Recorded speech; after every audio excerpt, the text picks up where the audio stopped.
Hey everybody. Shawn's in there right now talking to both Triple G and Shane. I think once they're done chatting, he's going to come in here and commentate with me. And then Triple G and Shane will get started on the match. Feel free to post in the chat, say hi. We're always trying to be interactive with our audience.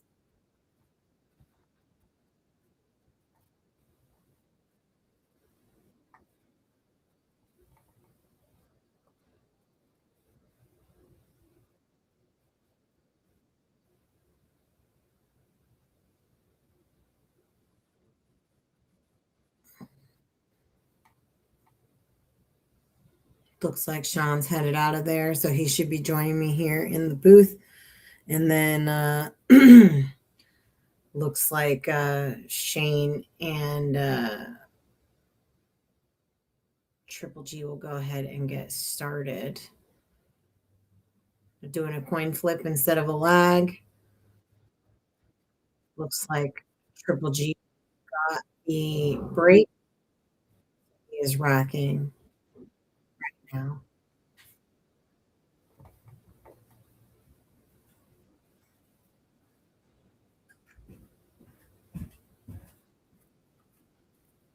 Are we live? Yeah. They're live. Great John Lewis has just walked in. Hello. All right. How's everybody doing? Let me get on there, share some stuffs. Okay. Sounds good. I did share it on the Easy Street. Nice.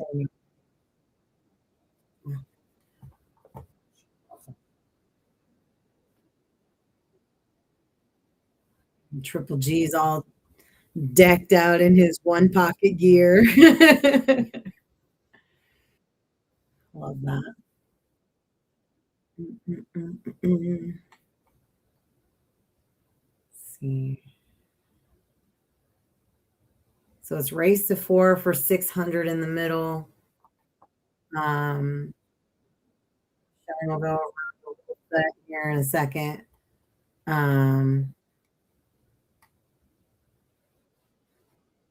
Looks like Triple G has selected the bottom left corner.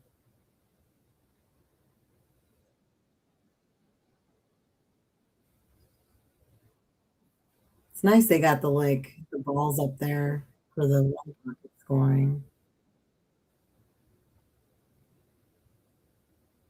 So shout out to EvoSports for this amazing tool that we're using. They just recently updated the scoreboard, so now we actually have one pocket scoring, which can also kind of double for the banks scoring. I think they said they were going to release a separate one, but they were having issues with it.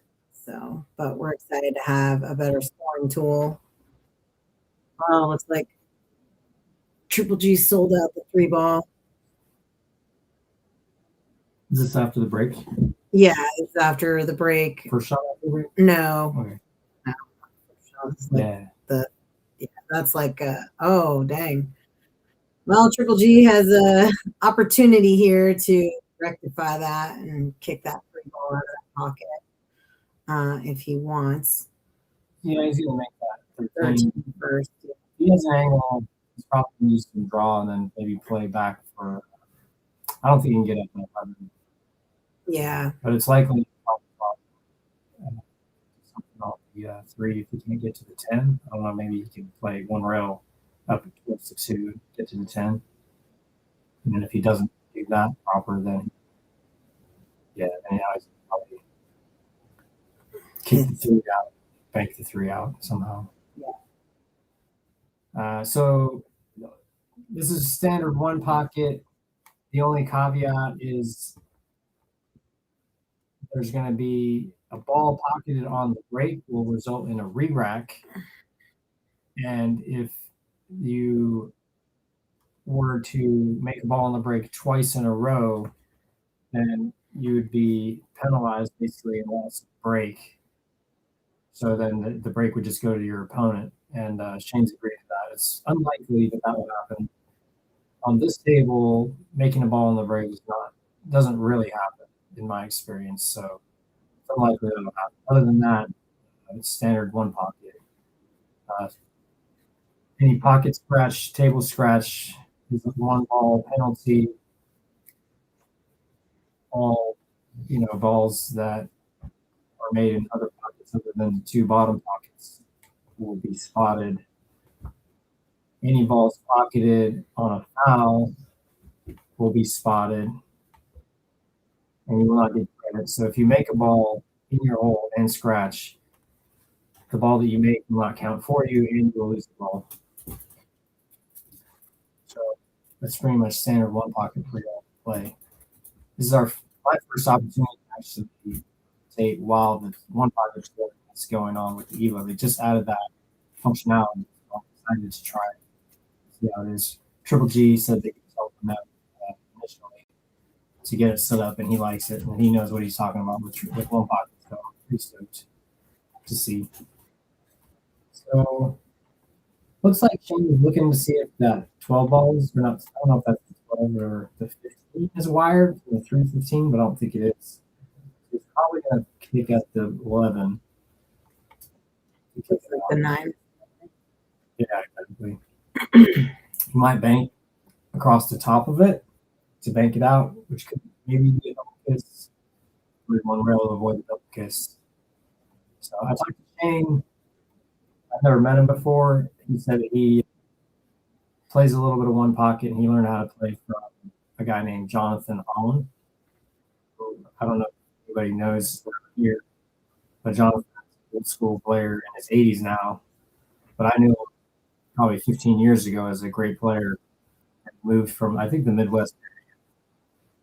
But he knows what he's talking about. So I expect Shane to have some pretty decent knowledge based on that. So that 9-1 in the side pocket is just a spot on the head string. Spot.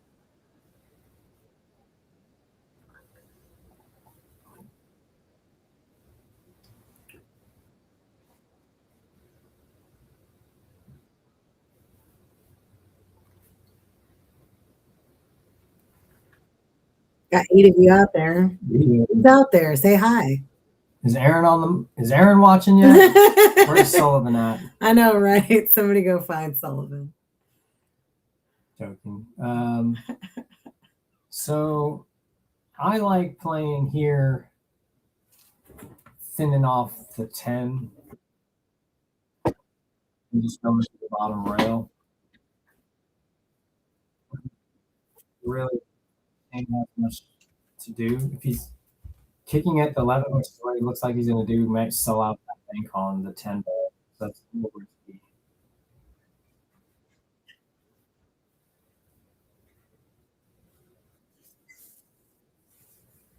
Oh, nice. He played it into the rail and up. See, that's a solid shot. See, that's something that's pretty high level play that you got to be confident with your kicking. You kick a little bit too high there, you could sell it out. Triple G is going to play this bank shot. Playing a conservative game. One of the main strategies with one pocket is you don't necessarily have to make the ball. You get it close to your hole and you make it difficult for your opponent to access it, to kick it out or to shoot it in their hole. It's a pretty solid move. Now, Shane's going to be forced to try to get to where he can play safe there, so and not leave that 15. I think really what he wants to thin off the 3, the 5 ball carrying towards his hole, and then play the cue ball side rail.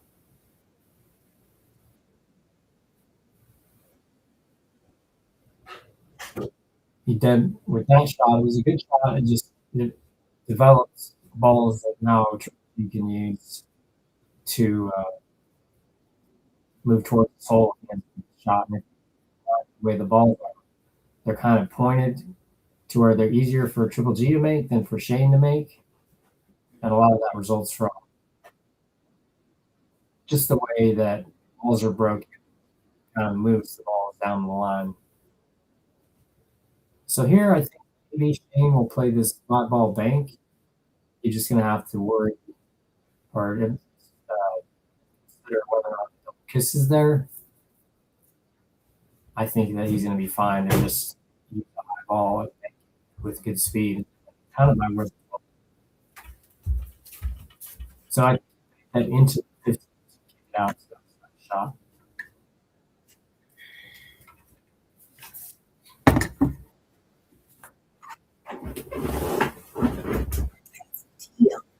Oh yeah, It's cold in here. so looking like thinning off the 5 and getting 2 rails, and ideally touching, freezing up to like the 4 and the 6 area. It's ideal here, just to leave on the stack. It's pretty. Being on the stack is nice because it just removes the angles, the change of play. You can be able to kick at the 5 if you want to here, although I think I like to just thin off the 10 and play the cue ball down to the end rail and then back up to the side rail around the half diamond. Because if you leave the cue ball too low, then that, based on what the balls are right now, that would be triple G with a potential kick opportunity to kick into the back of the stack and towards his hole and then move up to the ball, which is a pretty strong move. So I think Shane, yeah, maybe 12 doesn't pass, 5 or kind of going a little bit and tied up. So then he is getting this bang for free. Shane. Yeah, he's mainly using it to maneuver the cue ball. And actually, it was a nice shot because now the 3's off the rail more. That's going to make it to where now Shane can actually bank it towards his hole. It was so close to the rail, it wasn't so easy. I want to just take time out here to talk about our sponsors. Thank our sponsors. Tibbitts, great brunch spot in Tacoma. Clean Slate Pool Tables. And fan. Use pool table services, moves, etc. They got a nice, easy calculator. Now, if you want to get a quote, you can access that based on the mileage that you need to move the table or the service you need to get done.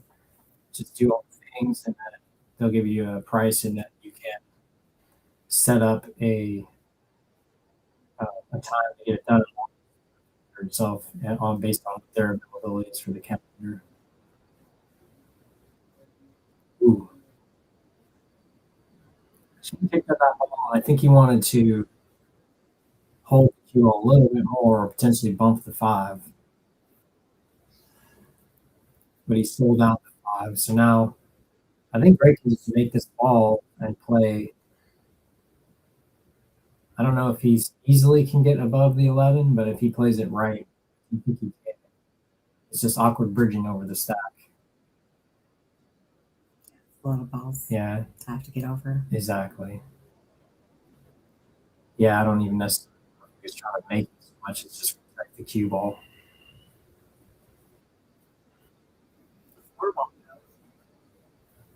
It does. Maybe but it'll break out the it, stack, yeah. But I honestly, if I was going to shoot, it looks like the 6-7 is actually kind of like in a good spot to maybe use like a triple combo. I would also consider 6-7, eh?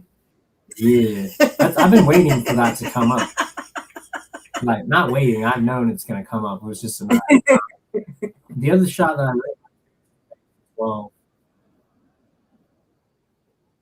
it's kind of a free shot. You make the 12, the cue ball end up on the side rail, and you just kind of let it loose and play the speed. If he shoots this 4, it's going to break a lot of balls. Triple G's pop. Exactly. So it may not. He might make it and then end up with a situation where it made it worse for himself in the long run. And I wouldn't say this is like the easy shot to go for. If you're a straight pool player, you might like it. Yeah, he kind of maybe it. Yeah. Just to play the speed and on that shot, I would prefer to just go for it. I was going to try to make that, just hit it with speed, and then try to get some action off those balls. So he's definitely left Triple G with a good opportunity here. I think that if he can make this 8 for the 11, that he can definitely run some balls. The main concern then would be then if he gets in a tough spot, then the 4 ball is going to be there for sure. He does have a little bit of back. Triple G missed. Yeah, now I think he can draw back and play the 1, or he can draw back and play the bank on the 4, or for the 5.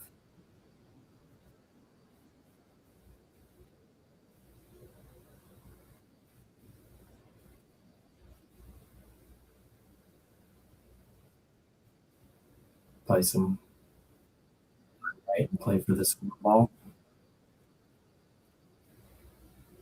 A little bit more than we wanted.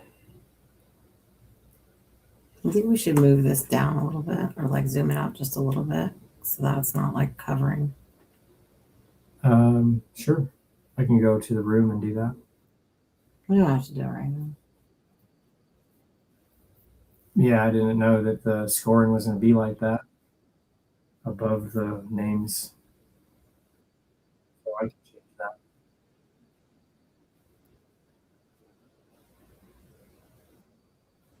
It is cool the way they have the ball count set up. Yeah, I like it. Triple G just elected to leave that 4 there and move the ball over to his hole. So now Shane's going to have to do something to prevent Triple G from being able to bank that 4. He's got to mark his balls. He's got quite a few balls just now. Yeah, I think he has 4. Yeah, not marked them. Yeah, I understand. Maybe next inning, and I'll tell him to make sure.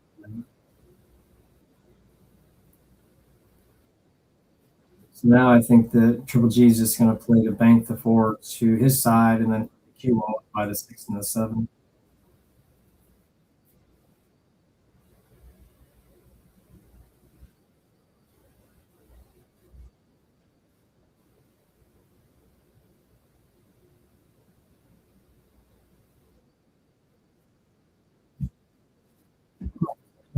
Just message Triple G. I don't know if he's on the line. Well, he said he was going to be on the chat. I'm going to go tell him. And I'm going to zoom out a little bit too. Okay. Sounds good.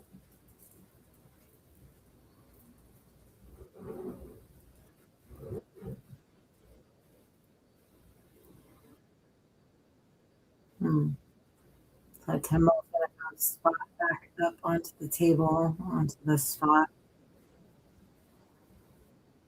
Triple G looks like he can't really get at the 15 without hitting the 14. So at least from this angle, that's the way it looks.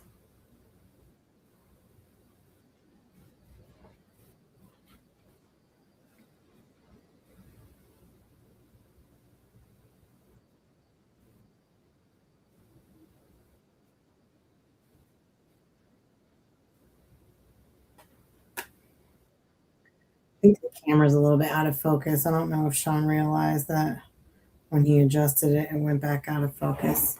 Give me 1 second. I'm going to try to get a hold of him and just have him rectify that. Babe? How's the Zoom? Well, it's out of focus now. Yay. But it's, I mean, fine. You know. But it's out of focus now. Okay, so You have to hit I'm auto. going to do that right now. Though. I'm trying to just go back to the, because I don't want to get screwed up, because I don't know how exactly. Okay. Hold on, I'll go back.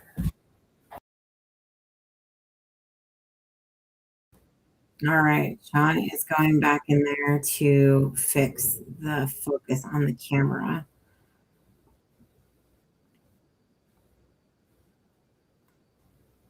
So I think he was trying to get nice shot by Shane in the bottom right corner.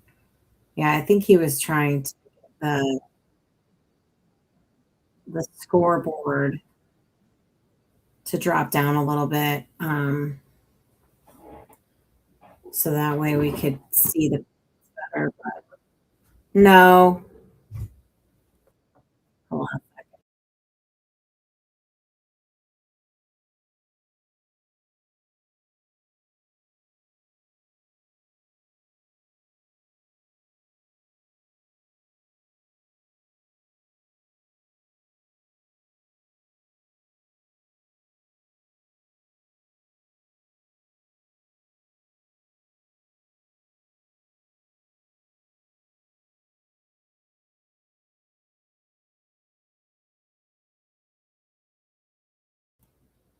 Yeah, sorry about the camera, guys. I think we just didn't realize how the scoreboard would look, so then we tried to adjust the camera. But the thing is that if we have it on autofocus, which is what it was before, then every time somebody walks to that side of the table, it tries to readjust the focus. And so right now, I think he's getting the autofocus back on. So now it's focused. And then it's good. Excellent. All right. Looks like Shane might. I don't know if I think he's going to try to cut this 15 in, maybe knock the 4-ball out at the same time. Can't really tell.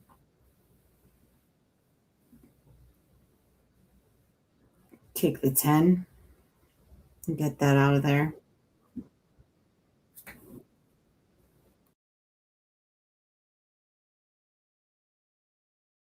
And then,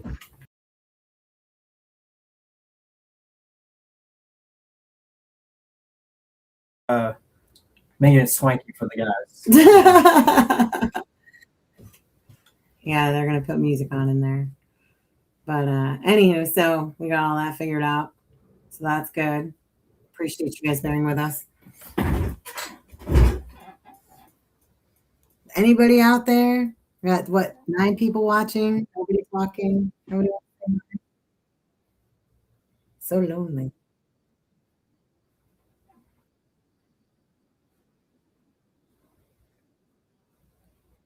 All right.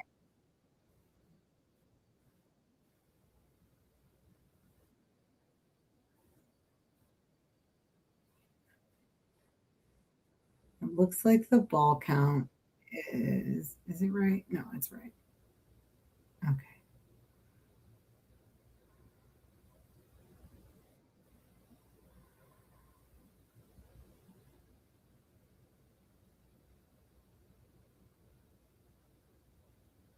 Looks like they're having a little bit of a side conversation. But yeah, if you guys, anybody who's not already subscribed to this channel, if you guys want to hit the like and subscribe button, that would really help us out. We're doing a lot of these streams. But yeah, we're just trying to grow the stream, at least until we get to the pool wall, and then we're going to do a lot more now. I'm going to try to have Evo on a lot, if not all the tables, which will be sweet. All right. Shane got another one. All right. I think we're set. I'm back. All right. Hey, Triple G is like the only one in the chat saying hi, and he's playing, guys. Come on. What are we at here? 3-2? Yeah, 3. Yeah, no, it's 3. I think 3. I think Shane just made a ball. I believe. It's a good move there. The ball, they're taking position.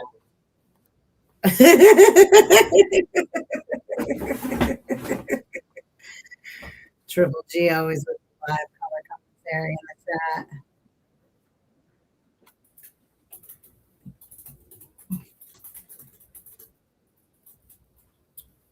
See, what do we got going on here? Gotta appreciate Michael on the t-shirt.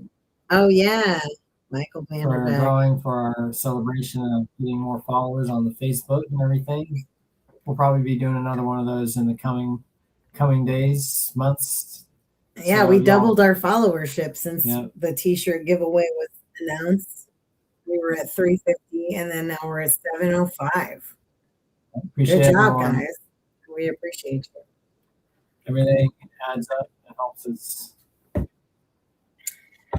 See, we've got what do we got coming up? Shu Chang and Bo rematch. That's Bo right. Bologna and Shu Chang Chow are coming back.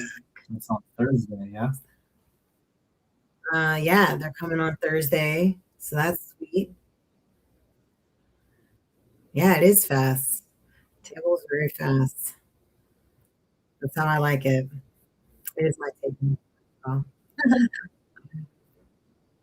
I grew up on a Gold Crown 3, so that's why I ended up getting it. It was like my dream table. And now the Gold Crown 7 is out. That's so sweet. He's gonna have to. I think he's gonna go at this 2-ball with raw and put the cue ball to the end rail and try to bang 7 and 6 back over his side. Just one.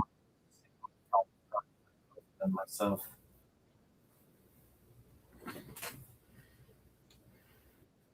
think Shane's actually got a free bank at the 4. Nothing really goes towards Triple G's hole.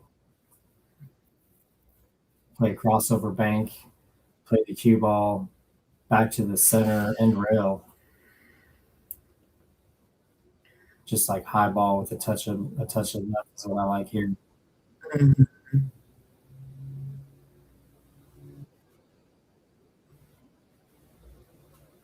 Not sure what he's playing. 3-rail bank. I think it wouldn't go around the 7-4 situation.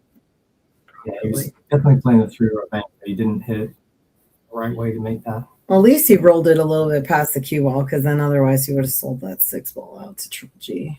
Yeah. Now I think what I like here for me is to play bank the 1 back over towards those 3 balls and then float the cue ball up kind of up by the 7 and the 4.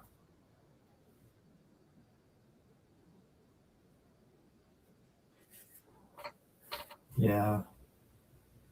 Now she definitely has a free bank at the 4, which is playing follow. He can follow between the 12 and the 2. I don't know if he's going to do that. Apparently, he doesn't seem to be wanting to shoot those bank shots, long rail bank shots. You got it, Patrick. Good to see you out there. We had a little trouble with the camera earlier. Yeah, But that was we're not going to user talk error. about that. We did it to ourselves. Pretty much. I like the new scoring. I didn't know that it was going to be the ball was going to be above the name, so I had the zoom kind of off from what we were.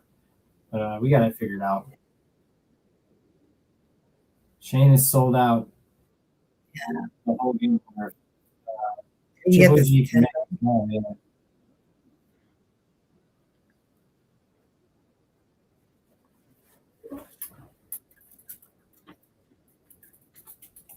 Yeah, breaks it in. Nice. Just looks like he's gonna try to draw this straight back. Taolito. I mean. Taolito, yeah, dude. Taolito.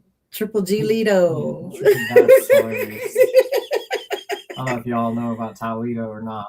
But, Triple Lito. There we go. But yeah, when what is it, Oscar? Is playing Raul. And great players. Watching the guy basically brush the table with his hand down the shot line on every single shot.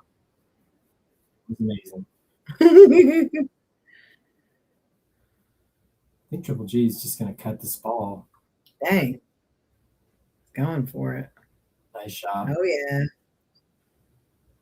Nice. Perfect. I know, right? It's a stop shot here. Sells out too much. Got it. Yeah. Everybody sells out too much, Patrick. You got to go for it at some point, though. That's how it goes. Oh yeah. One more. Yep. The score's right. Yeah. Yeah. If you count up one player's score plus the balls on the table, that can tell you like where you're at with it. As far as the other player needs how many. I think Greg lost track of it there. There was no need for that aggression on that shot. Nope, not at all. Pretty sure he just needed the one. Yep, that was his last ball. That's the thing, right at the end, you don't want to get too excited.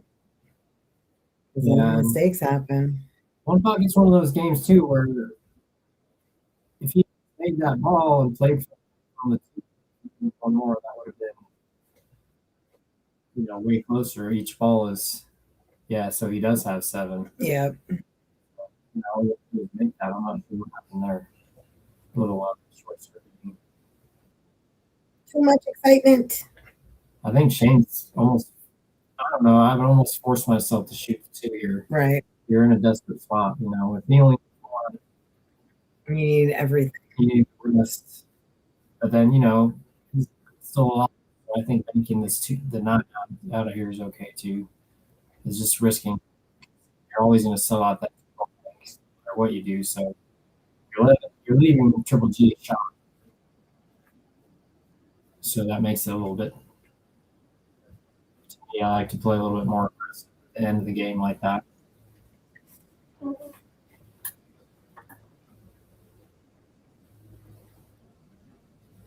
Yeah. Speaking to Patrick here about Shane's one pocket, he did learn how to play from a guy that I do know is being a really good one pocket player.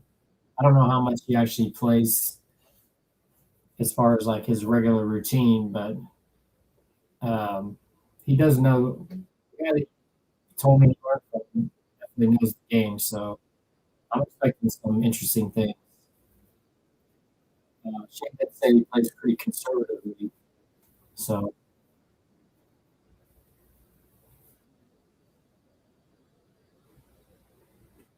I feel like, Patrick, that all this is leading us towards a ESP matchup at our house, playing you and versus Triple G based on this. I don't know if Triple G is down.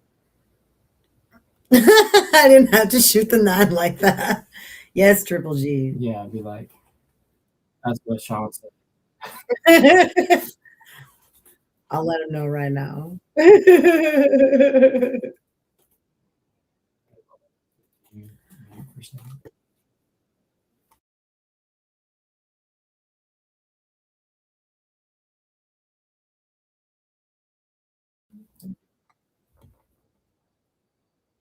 I think here I just play the 7. What else do you need to do?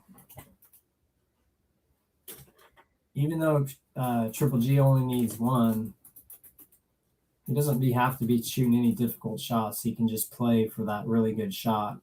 So as long as he puts a couple balls in play, it'll be harder for Shane to be able to get safe. So partly one good play here is to actually put a couple balls in play for yourself, and then you only need to get 1 of them. And that puts a lot more pressure on your opponent, which is who's behind, to like have to actually be aggressive. Yeah, and they'll have to defend against more balls, exactly. Try to figure that out. So kind of overhit it. I would have played that at slower, slow speed. Sit it by the pocket. It sort of worked out. He can now that 7-8 is actually out of play, which is like kind of works also in Triple G's favor in case the game gets closer. I would have liked to see 7 like closer to the rail. Because really the shot that I would be waiting for Triple G is that 2-point bank shot. That's the one that I would expect to win with if I was playing. Hopefully something easier happens.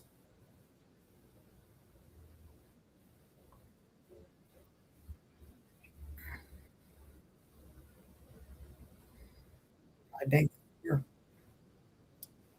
maybe. I don't know. The 4 has really good window to get to the. Yeah, he's sold See, out. I thought he would have maybe put a little more spin on it and like hit it straighter into the rail so he didn't hit the 2-9 on the way back. Oh, hitting the 2-9 was not what you want. I don't think that Shane can shoot at this shot though, so he's kind of going to get away with it just because he played. All right, sorry. Is that better? We're using the laptop mic and it's positioned facing Vic, and I'm kind of off to the side, so I'll move closer to the front. Thanks for the heads up, Patrick. Appreciate you. Yeah, my mom always said my voice carries, so probably hear me if I'm sitting more. On the spot.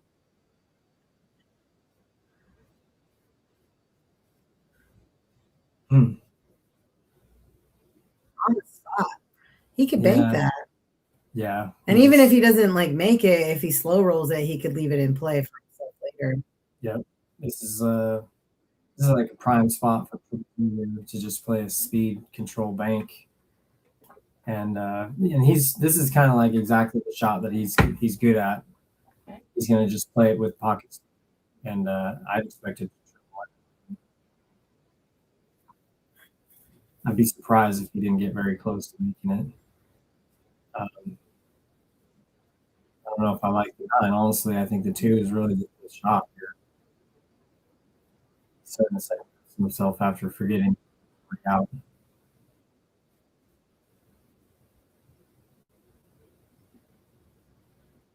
Yeah, he might have been thinking the scratch was on.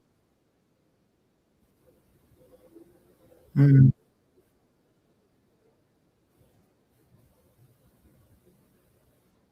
Where? Inside. Yeah.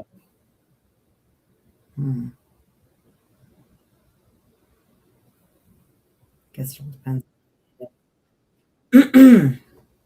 Yeah, a lot of these one pocket style banks are just going to be slow speed, so he doesn't even want to use any draw or anything like that.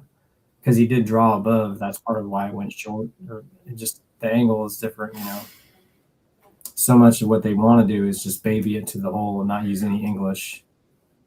All that makes it a little bit more complicated. Maybe you can make the 9 straight to the table. I like that. Just step up and down, kind of keep it in play. This is good too. Kind of effectively the same thing. It's now 7 is in play for the break. If Shane was to scratch, then Triple G would have that ball, that 7 ball, to just play basically straight in. Although he could use the 2 or the 9 as well in this situation. But a lot of times end game, you want a ball kind of over by the side pocket, so that scratch or leave you down over there to shoot at.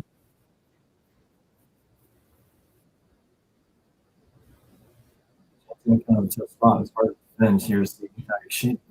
Greg's got some balls that go towards this hole. I don't know that Shane can save no matter what. Greg will have a shot at something. Question of where he leaves the 7. So yeah, because now Greg can bank the 4 with a little bit of draw and come up.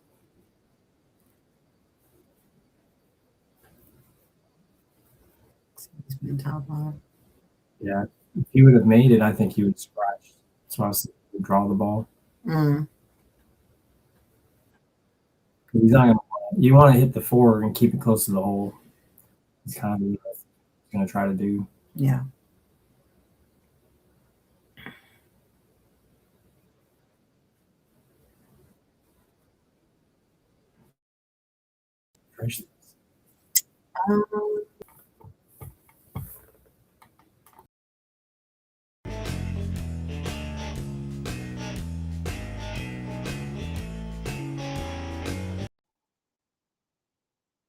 And we're back. I would definitely consider that because I think you want to move the 4 out of there, but you also want the cue ball out of there as well. You don't want to leave that 7 or the 8. You move the 4 back to your side.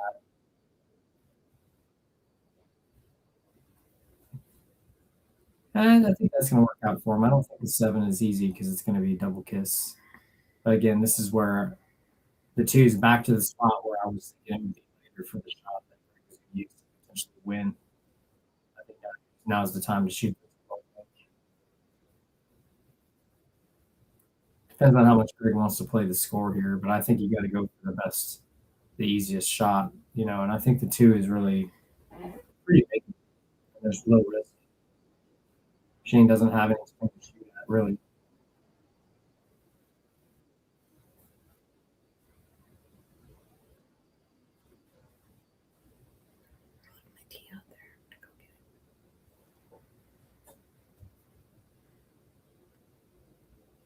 And not quite. Pretty good. I'm going to go get my tea. I'll leave you in Shawn's very capable hands.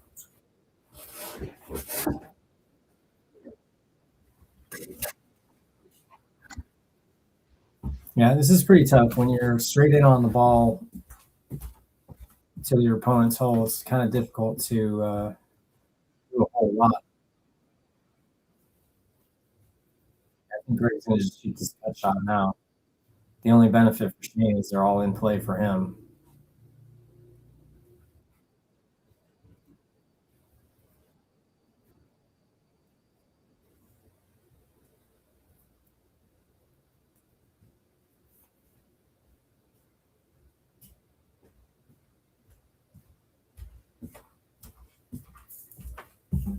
Ooh.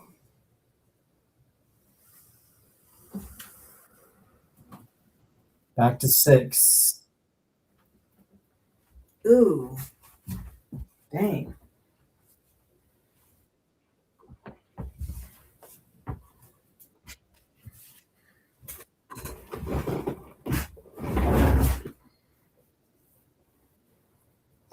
And we're back.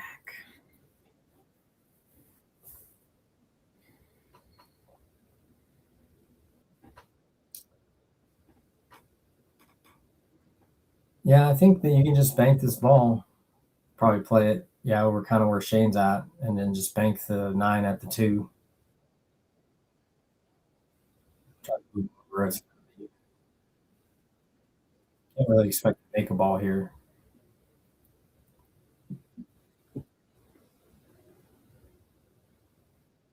Interesting. Whoa. I think he was trying to play 4-rail bank shot. I don't know.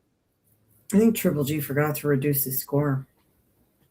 Yeah, he has 6 here, everybody. So bear with him. He's just working on this technology. Understanding. Too much excitement. Okay, now Shane does have a shot to bank the 9 now. And this is a free shot. You should be able to just play the speed.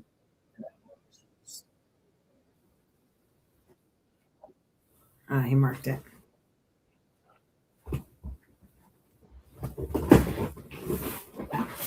He didn't shoot at it. Maybe he's just not comfortable with the banks. To me, that was pretty routine. Go for your hole. I don't know if he's going to play a 2-railer here on the 9. Yeah. You think you can get out of the way of 7? Or you think the 7 even goes? Looks like the 7 is maybe a ball and a half off the rail. I don't know if it's shooting at. Got it. You definitely have to put some pace on it. That would be probably not Triple G style. I might consider just bumping. I don't know exactly what I might do here. Consider just shooting. Yeah, I like that shot. That was my first gut instinct was. It doesn't seem like he's interested in going for it, so that makes it a little bit different. I'm not sure how that's going to go and play into different style.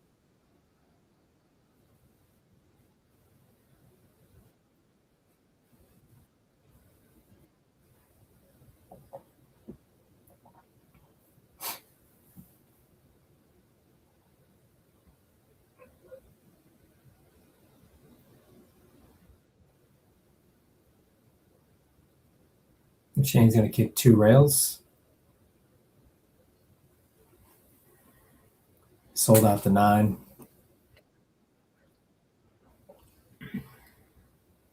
When you're playing one pocket and the balls are on the string, once you get to the 4th ball, you can cut it in.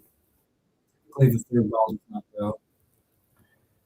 This means maybe, I don't know, the camera's so it's perfectly lined up. It shouldn't go. Yeah, Greg just plays the 2 over and protects the stack. The stack being the ball is kind of close to the spot.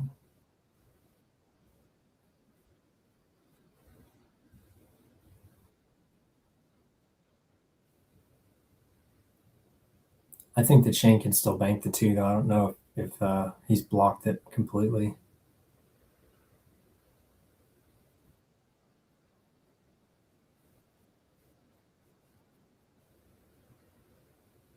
He's going to kick at it. He likes that 1 rail kick to bank. It's interesting that he passed on banking and then he's kicking like that. But he's comfortable with it. He's doing well with it.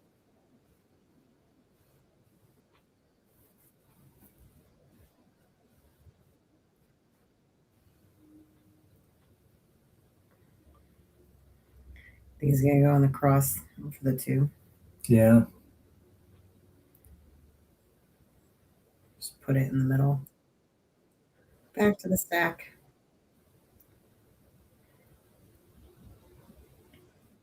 Yeah, at some point Shane's gonna have to go for it here. I think really the shot I like here is to bank the 9, or not the 9, but the 14 into the 7. Into the 7, and then roll the cue ball forward at the same time. Because I know that probably Greg's thinking that since Shane's not going for it, all he has to do is just not give him anything that he's gonna. It's like a blatant sellout. It's just gonna extend a lot longer. Shane can easily bank the 9 here and play the cue ball up table, and try to bank the 9 at the 7 again, which is what he's done. And eventually, if you don't get aggressive, then your opponent will. That's just how it works.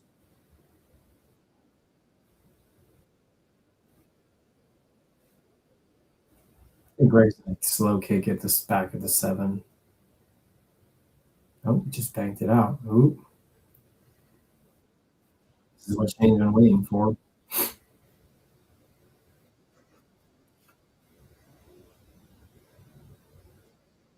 If he wasn't on the side of the 8, then he'd probably draw, but I think you just got to follow up and play for the 7 now. Mm-hmm. Might have to get the bridge out.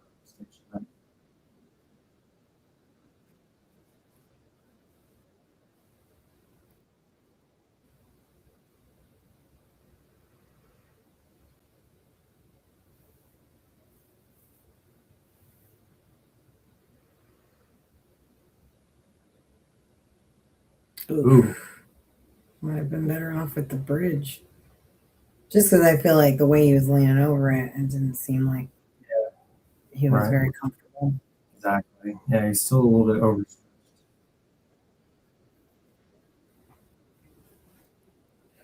Greg definitely got away with it there. And then several balls, the 8, the 2, and the 7 all went as well. He would have made that and got an opportunity on the 7, which I think is what he's played for.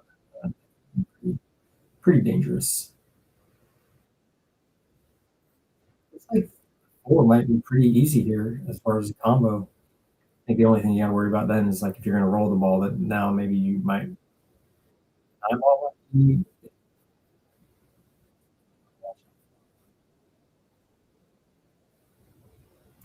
Yeah, he was definitely worried about that. You see how he didn't even move the 4 hardly?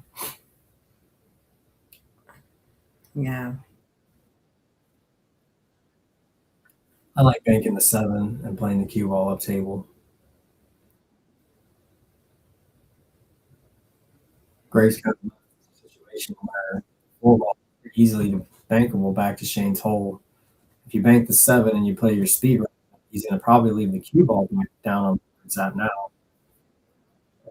Leave him a better shot. Plus, he could not protect his cue ball very well. So there's a lot of ways to play this game. That was a good shot.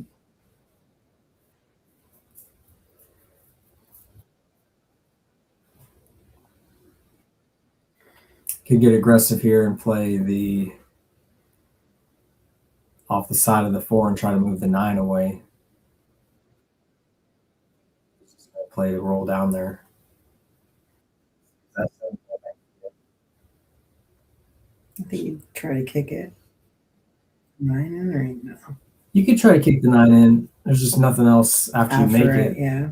And if you were to miss it, then it would leave the bank probably straight in.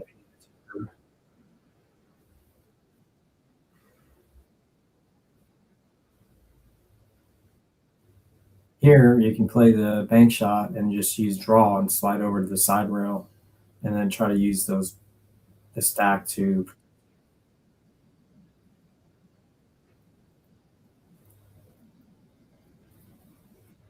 Or you can roll it forward if you like that better, especially with that queuing. You might want to go forward with it and not draw it.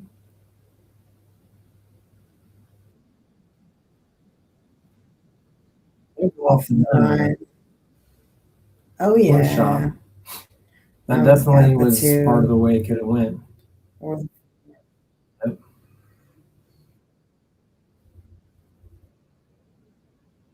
6-4 is the ball count. Shane's looking good to make one more here, and really good to play maybe 1 mile back up to 7. The faces.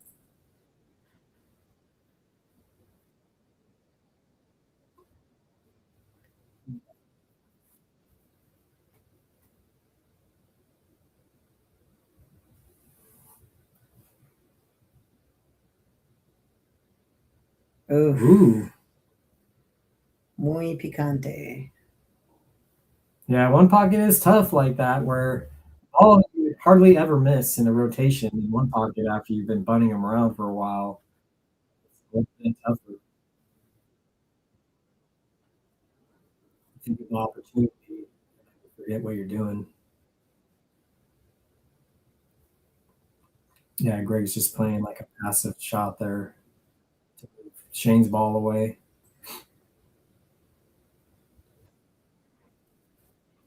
I'd consider playing the 8 into the 2 with a little bit of draw. Move the balls over and get the cue ball up table.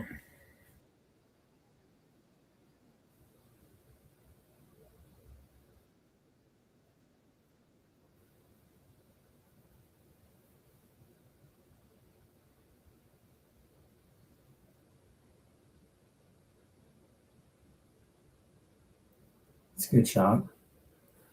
He hit it good enough to where if he had hit it too hard and gone over to Greg's side of the table, that wouldn't have been as good. But now it's in a pretty good banking position for him for later. Great chance to run on the 4 here.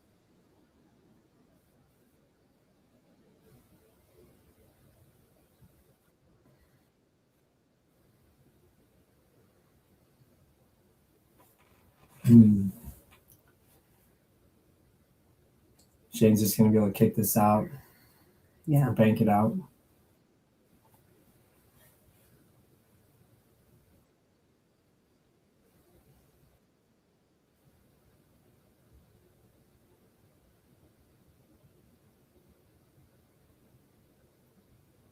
Well, if he banks it out, it would probably go back up table, right?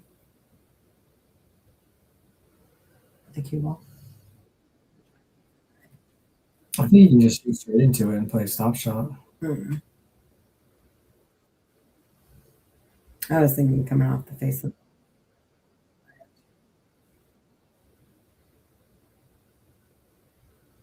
Greg's gonna like this bank shot. Draw with right English. Try to make it.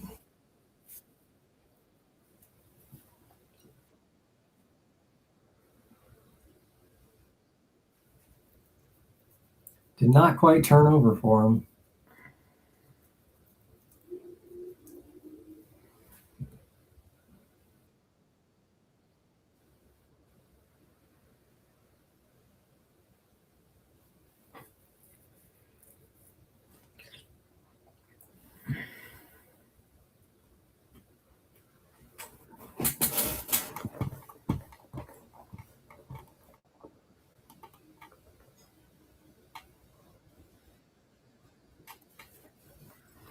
Yeah, I think I might bank the 8 here. I don't know. I wouldn't necessarily say I'm in. You can't win without making balls. So the only thing is with that shot, you might leave an easier shot on the 14. But I think if you're not going to play offense, you just shoot off the bottom of the cue ball and leave the cue ball on the end rail. Mm-hmm.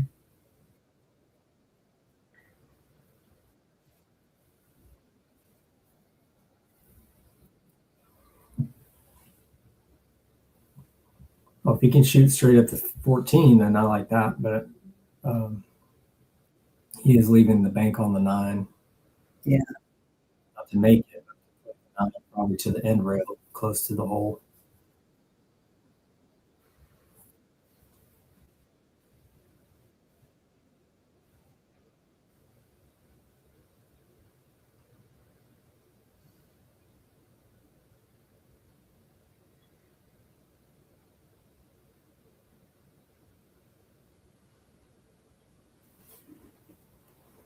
If anybody's watching that wants to get on the stream, give us a message. Trying to set it up for you. Yeah, I had one guy talking about getting on the stream today, so I'm going to find a matchup. Nice. We're looking for a 475 era Fargo for a match. If someone wants to fire it up for a few hundred, maybe 150 a person.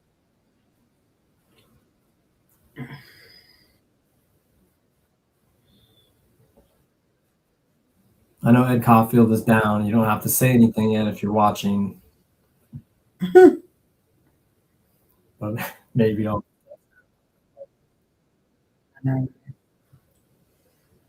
It'll play anybody. Yep. Looks like Green's slide under the 9 here.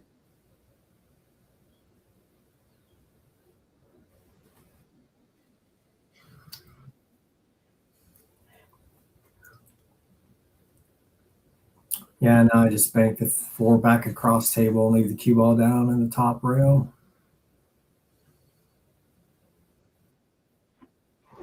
Actually almost to his favor here if he can force a mistake from Greg. Then he's got a couple easy shots that he can use to make way back in the game. It's pretty good. Yeah, the thing he wants to do is protect the 9, which he's done. That's a good shot. In this game, you'd like to always make it to where the closest ball to your hole, the other your opponent cannot make it and hit it directly. You have to kick it or use another ball to get around it. Ooh. But Shane can do the same thing here. Just you can even pocket the 4. That would send it kind of back to the middle of the table, which is neutral position, and then just send the ball back to the same spot that he was before. Where's where you want it.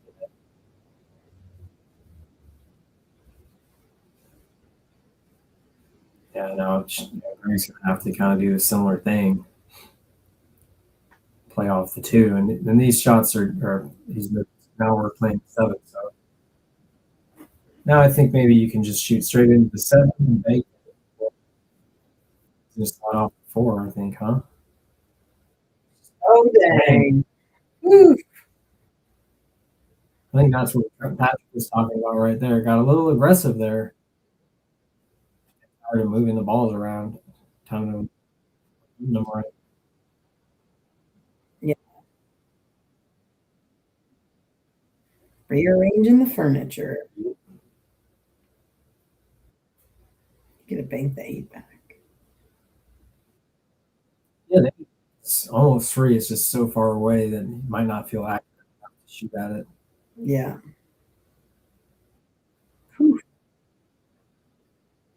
Hey, it's gonna work out. That's pretty much like now. At least Greg's not gonna do much here other than plays cue ball to the end rail.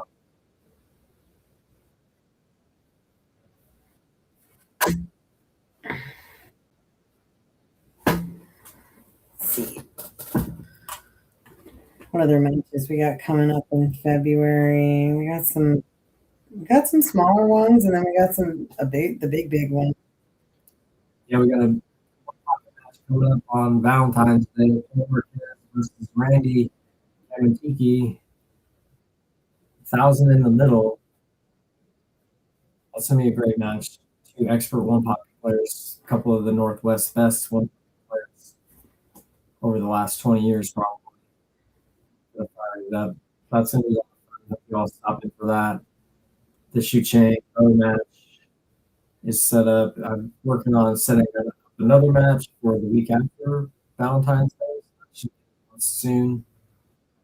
We got Edward Flores versus Mike McGee. What day is that going to be? 12th. Edward and Mike McGee is on the 12th. Yep, and that's the day we're getting our internet fixed. So hopefully, allegedly, internet improvements on that. You got blocked from that from the. Yeah, very unprofessional of them the way they handled that. But hope springs eternal that they'll get it together in time for that. So Greg sold out the bank here. The danger of playing the speed shot when you're leaving the cue ball on the end rail is now if she just make this with good speed, pick this one up, potentially the 9 as well. Oh, he's overhit it. Kind of got away with it, and if it's wired now, he's gonna have to be forced to deal with it. Can't do the wired ball because it's just too dangerous. Yeah, and then we've got Brian Nels and Henry Casas are playing on the 13th. That's right, so we're gonna have several. We'll have 3. 12th, 13th, and 14th.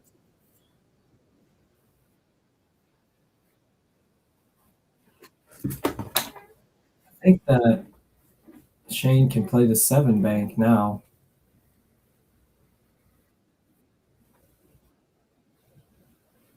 Pretty free.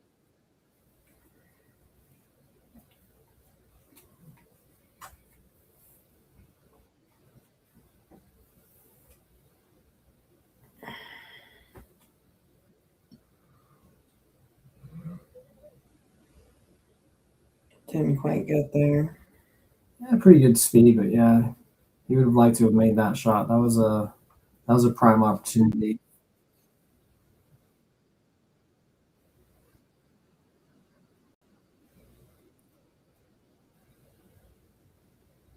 Ooh, that might cross. No, it didn't. I thought potentially the 7 could have sold out by cue ball going past it, but I think Shayne can shoot this 9 ball.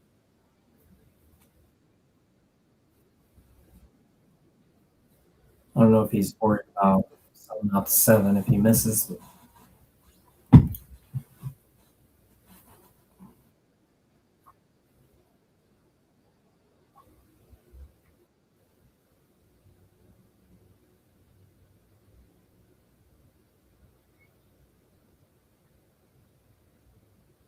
As good as made.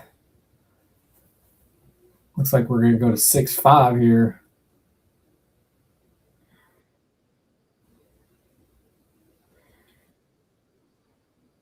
Yeah, if Greg was to make the 9 and scratch, the 9 would come up and Greg would owe a ball, so Shayne would not get credit. For all of you that don't know how this game is played, so yeah, something that Greg might get just to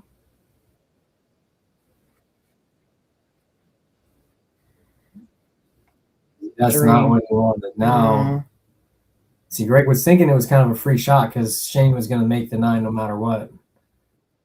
Because he's made a ball on the spot. Now Shayne actually has a shot shoot at. And now I would definitely shoot the 14 into the 9. Right. Low roll it.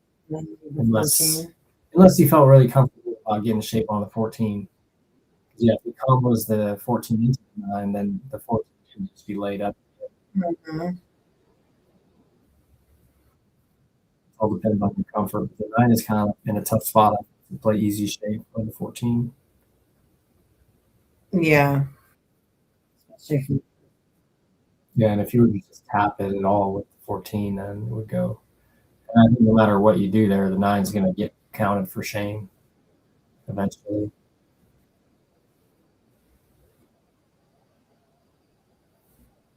Shane's thinking about it.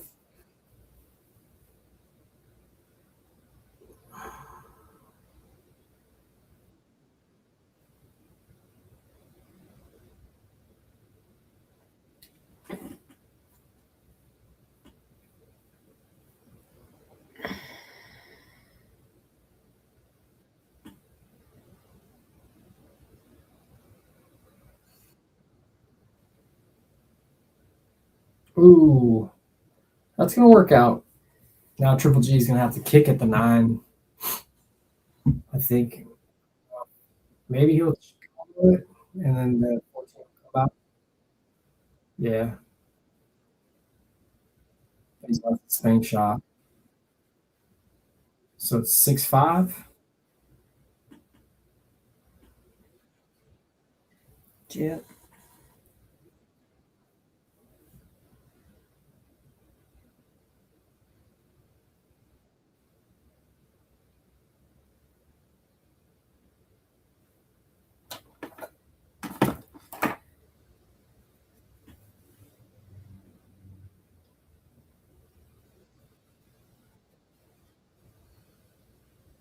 What do you like here?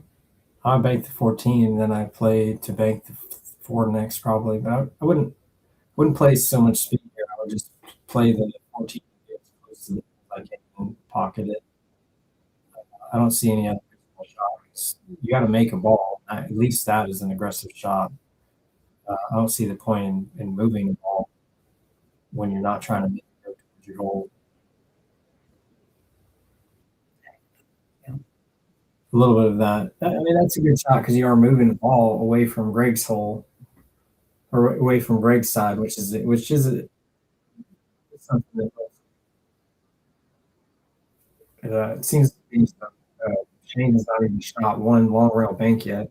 Hardly, and he's passed several that I would have taken by all day, which I think is interesting. Like Shane did there, it's like he almost sold out losing the ball there by shooting that shot. I don't see what Triple G could have done.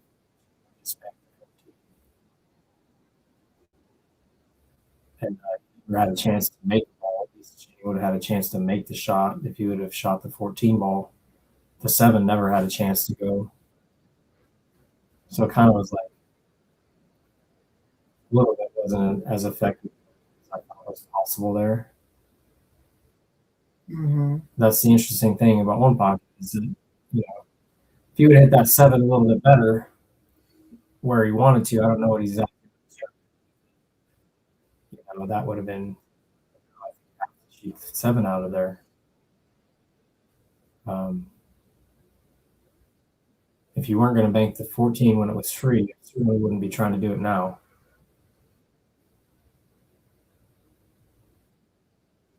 Interesting what he's done there. A couple times he's done that where he's almost made it for Greg when I think he was trying to bank it into the rail. Although those 2 shots shoot very quickly, and that's probably part of Greg's overrolled or not overrolled. Just banked it wide a couple times here.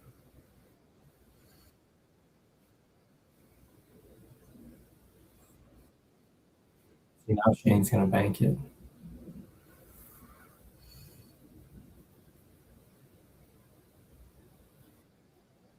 Well, scratch.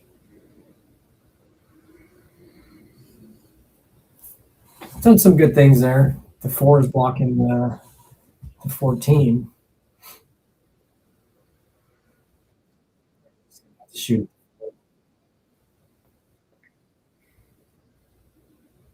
Didn't quite get it. And Ooh. scratched. Interesting.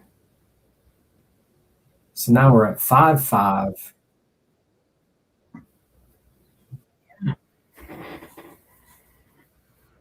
How long ago was my ball shot? It was 40 minutes ago. Dang.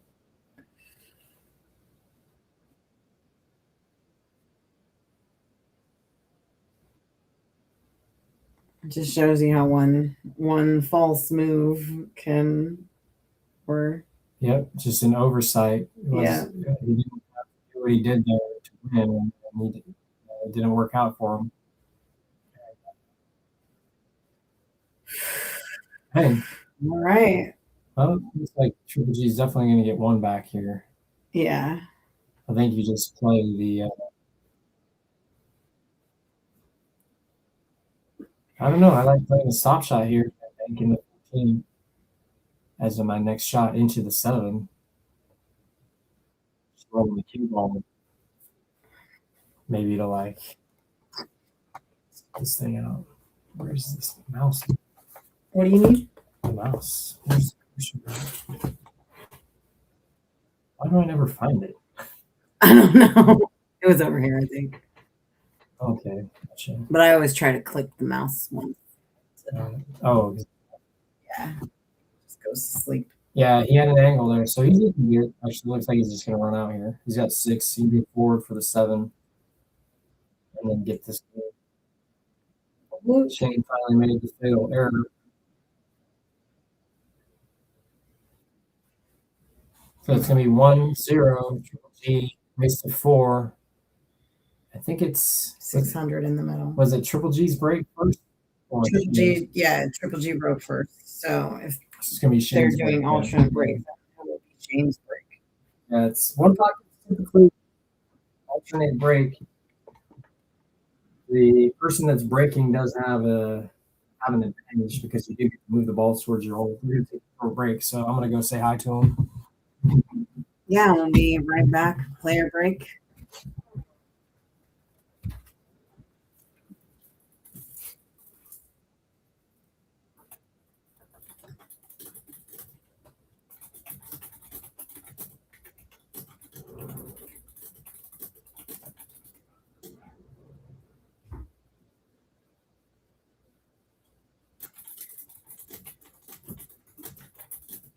I think we'll be back probably in about 10 minutes or so. I think they're taking a quick break.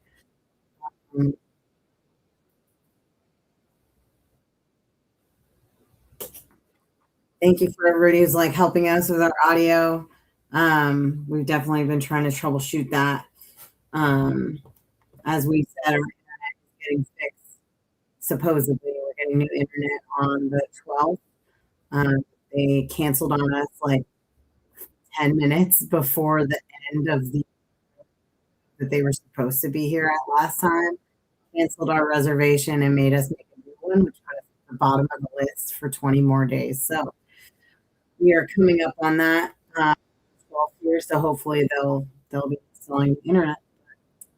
Till then, we will have to deal with a little bit of lagginess and choppiness here and there, sometimes on the mic as well. So, but if it gets really bad, we can always try to refresh it on our end. Just let us know. For everybody who's tuning in, if you don't already subscribe to the channel, please hit the like, subscribe button. That really helps us grow our following, and we really appreciate everyone for that. So I'll be back in about 10 minutes and with Shawn, and we'll be back to commentate.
All right, everybody, we're back. A little smoke break.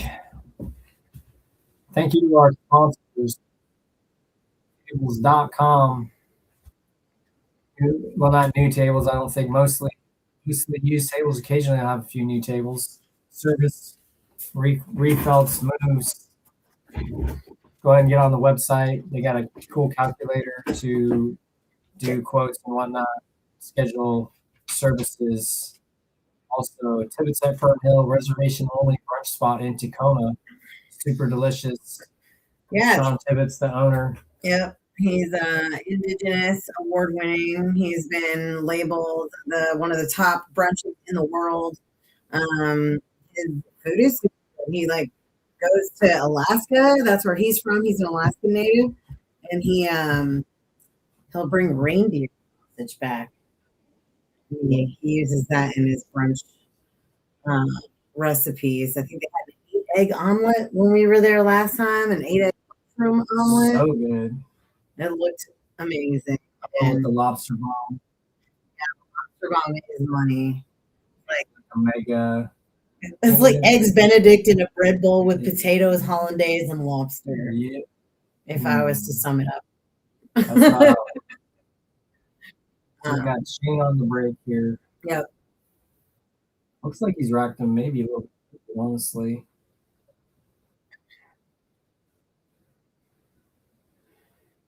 I don't know if that's a favor, if that favors you or not. To me, that gives you a weirder, like the action off the angle of the break is a little bit different. So.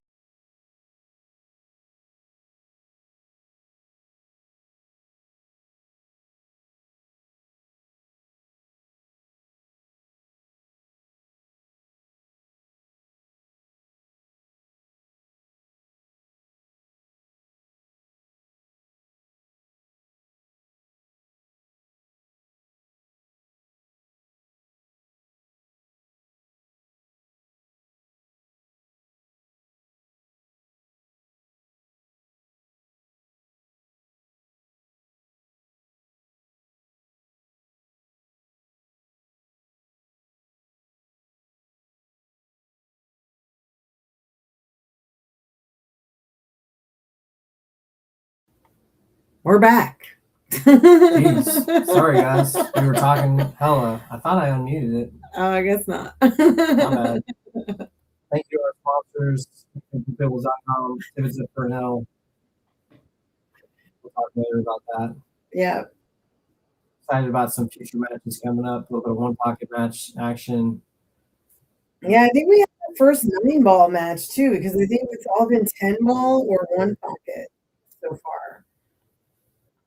We have our first 9-ball match coming up between Mike and Flores. Yep, Edward's a big supporter of the ESP and Mike McGee as well. So I'm stoked to have them on, seeing how their games are progressing. Mike's a relatively new player, even though he's a little bit older. And Edward's kind of an up-and-coming younger guy, so I'm stoked to see the conflicting styles. They have similar matchups as far as their cargos. So these are always very interesting to see how they're both improving as players. And I'm excited about it.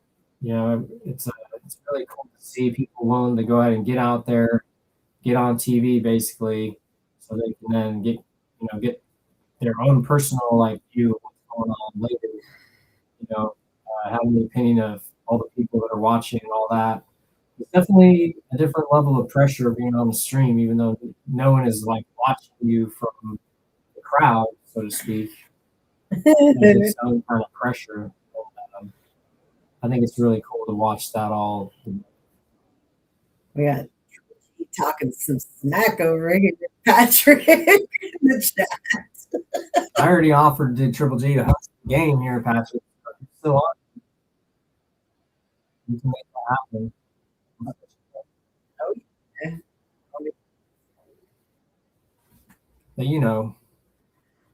But doesn't have to happen. But you got the scoring set up. I'm excited to use it.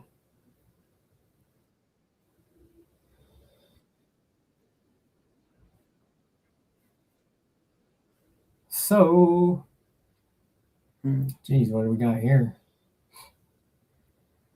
This, if it's me, I consider banking the 3 ball if you can. If you can hit the bottom of it, banking it into the stack. But I don't know. Oh, like to break the balls back toward the pocket. If you can probably keep it down behind the 7, then that would protect from like weird things happening. Mm-hmm.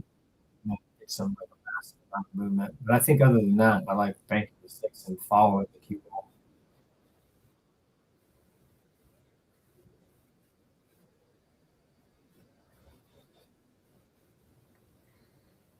Yeah, that moved a couple balls over to Triple G's side, which is not ideal, but did have get some good motion on that 3. A little bit scared hit on that 7 towards the hole.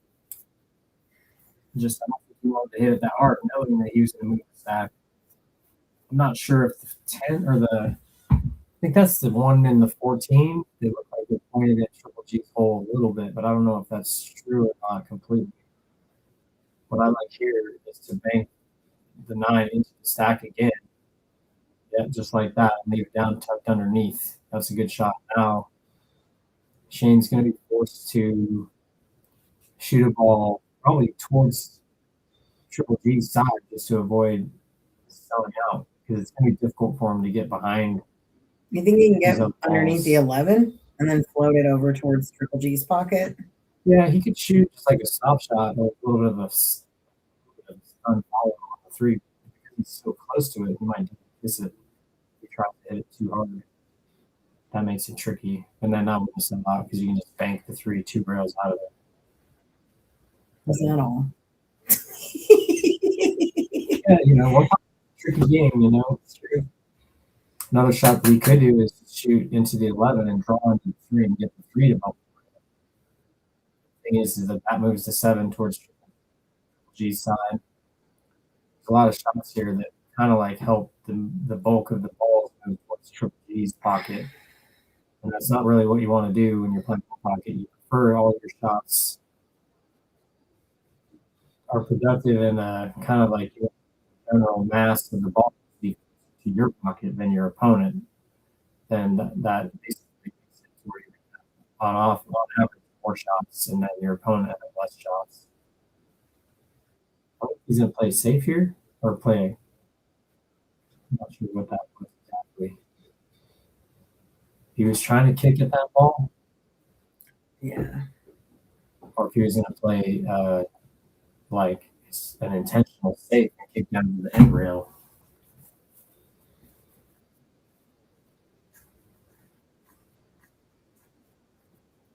I don't know if Triple G's actually ended up with a good shot here. Maybe the 2. Does the 10 go past the 5? I don't think so. Oh, dang. Looks like he's got the 2.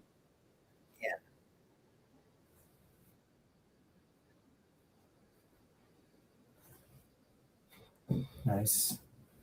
Get the 5. 5, and then if he has any angle, then he could either draw back or go forward, depending on what's happening.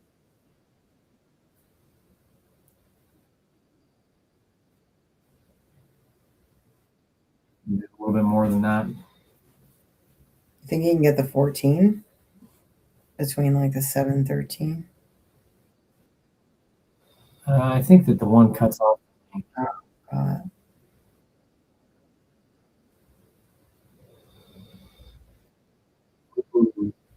Whoa. That worked out a little bit. I don't know. Maybe the 11 goes. I think the 11 goes if he's got the bridge. Yeah. And then gets it. Yeah. And Greg's left the 10 in the prime spot to capitalize and Shane shoots it and misses. Yeah.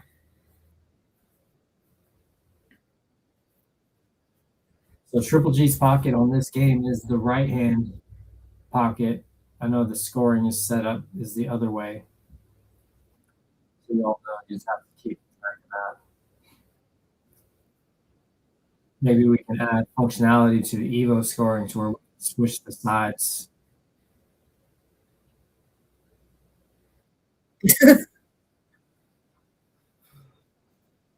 Yeah, I think on Triple G's like 5-ball shot, he just needed to put a better stroke on that ball to draw it and then bounce further off that 4 and do that. Maybe over to the middle of the table, he would have been good to go.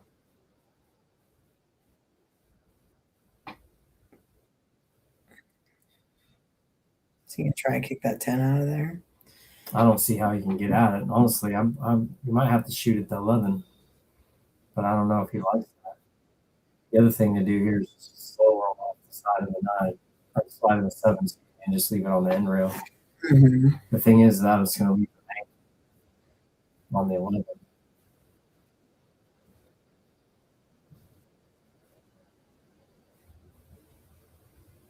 Yeah. Shane's in a tough spot here.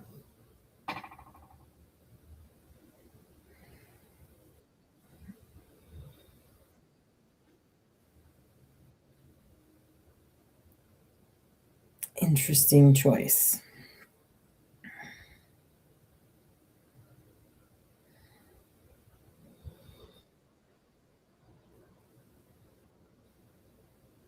Yeah, Greg can play the cue ball, like bank the 11 towards the 9 or into the 13 essentially, and then have the cue ball back to that same spot that it was at before.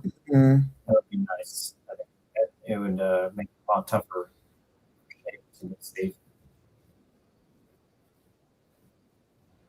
He's going to want to protect that ball, but also he doesn't want to sell out any of the balls to go towards Shane's hole either. So maybe he can just hit. I wasn't sure if he had it. That's pretty fun. Oh, it was pretty easy. Mm. Yeah, there didn't quite end up with the shot that he wanted to have there.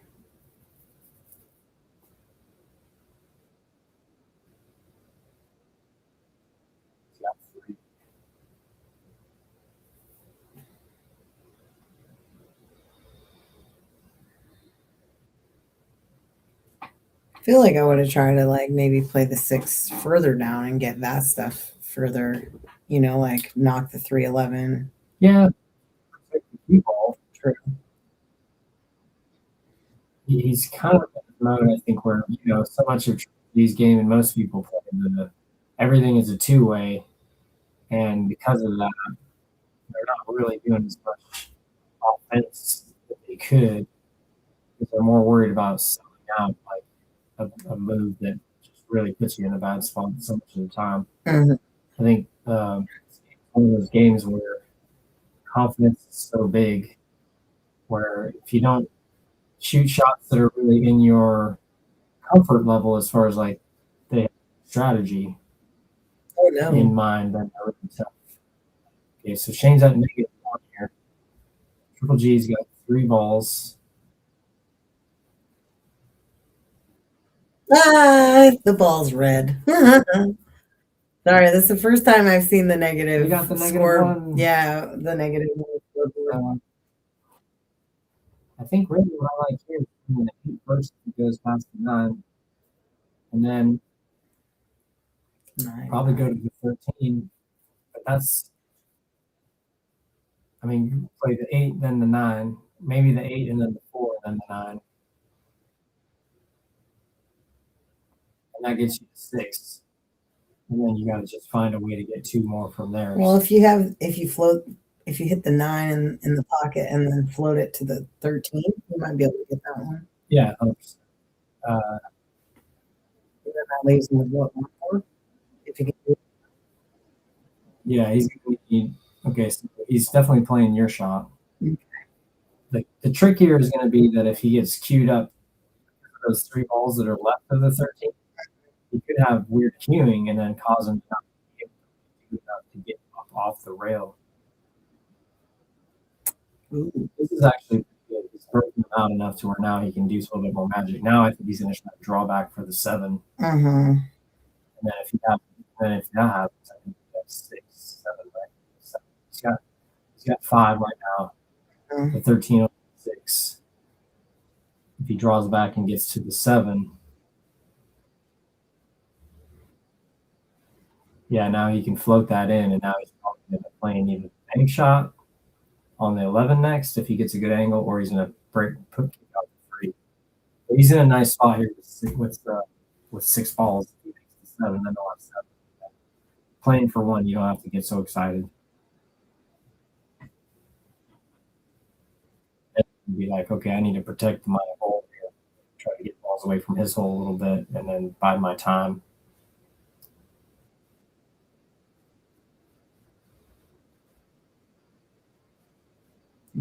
He went for it. I love it. Yeah, I was thinking about that A little too. bit of aggression is good here. He felt confident about that 6 ball or that 7 ball stuff.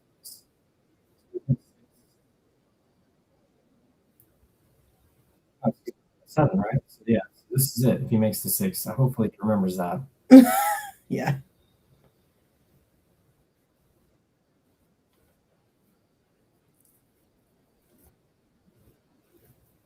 Yep, that should be it because Shane's at -1. Yeah, so traditionally when you're playing like this, you put all the balls you made on the table before you move any balls, just in case there's contention about the score. I did not know that. But I don't ever play one pocket with people that I get contentious with. You know what I mean? It's always like super friendly. So. Oh, 100%. It's a thing to me. Yeah, for sure. My friends know when they get beat. Poor Marvin. 2-0 Triple G on Triple G's break here. I think both players are breaking to the right, which is pretty typical of right-handed players. If you break to the right and you're righty, then most shots are actually be easier shooting towards your hole because your body's going to be on the opposite side of where the stick is on the angle of most of the shots when you're aiming down towards the grill.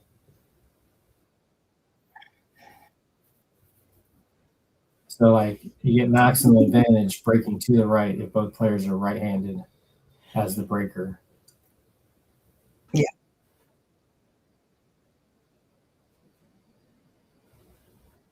Pretty solid break. The combo on the 2-3 looks like it's pretty easy to make, a little off angle.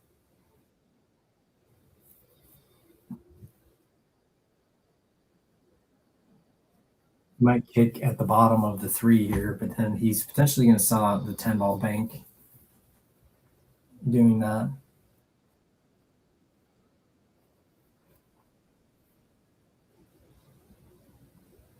Pretty good. That was a good shot. Shane's one rail kicking is really solid, actually, after watching it a little bit.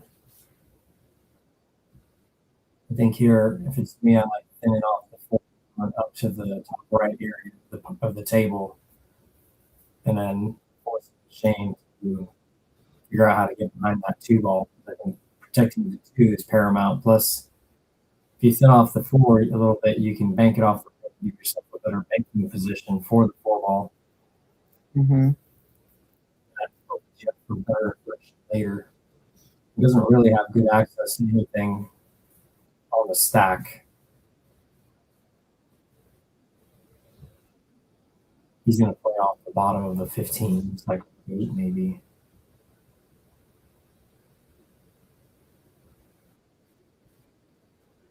To me, he's basically doing the same thing, but now he's letting Shane have a better opportunity to move balls towards his own hole.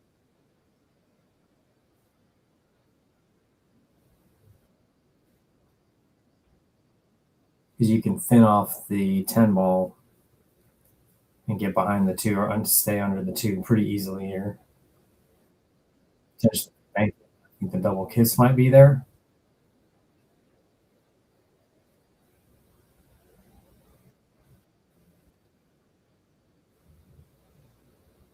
Can play off the top of the 10 maybe and go up towards the second diamond as well.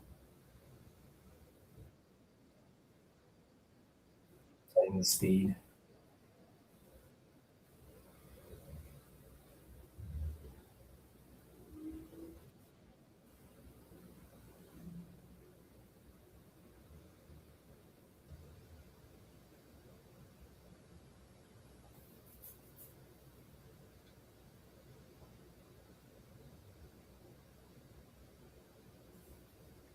Could bank the 10 into the 2 with some speed and hope something really nice happens. It's a little risky. don't know. Shane's kind of a 2-0 deficit. I think it's time to change strategy and start really trying to make it happen. Greg played that last rack pretty good and ran the balls pretty comfortably. It was pretty fast game. Yeah. By comparison, game 1. 100%. Which is nice because it was about to be like an 8-hour journey. Given that the first game was like over an hour. Right. Next 7 games. That's a long day. Right. I'm about to get hungry. Yeah, right, exactly. I think Triple G started to figure out strategy, and he's getting more comfortable on the table.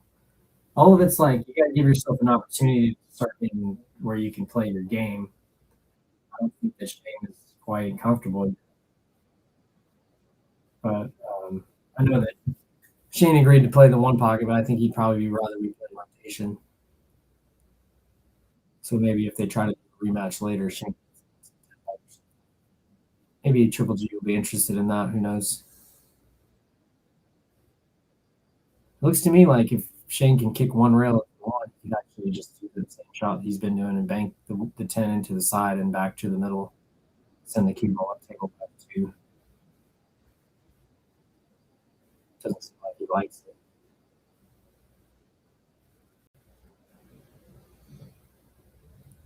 He's going to play off the 7, which I think to me sells out in a bank on the 6, unless he gets right behind it. Ooh. That was a good shot. Now I see the 7 and the 6 both go towards Shane's hole, so that's actually productive there. He didn't have anything going towards his hole at all, and that's really not good.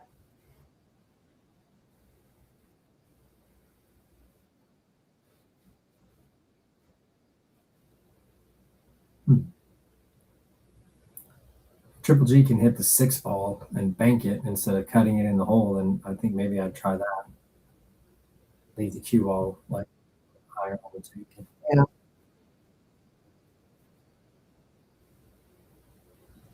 Might be able to bank the 7. I'm not sure where the 6 is there.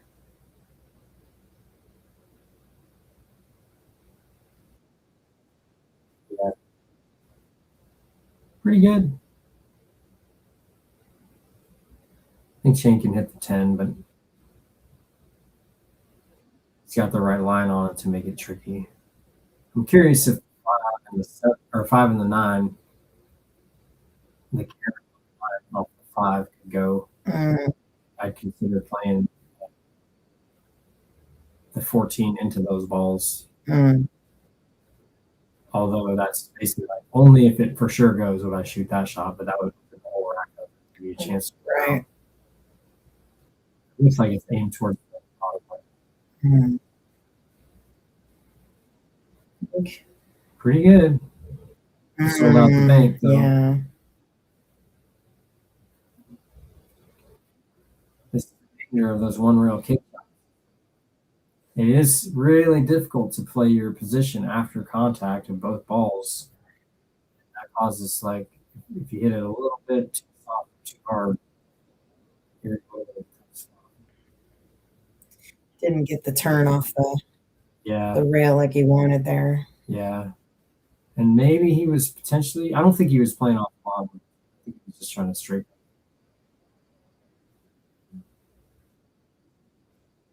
So like how much that he can do here offensively.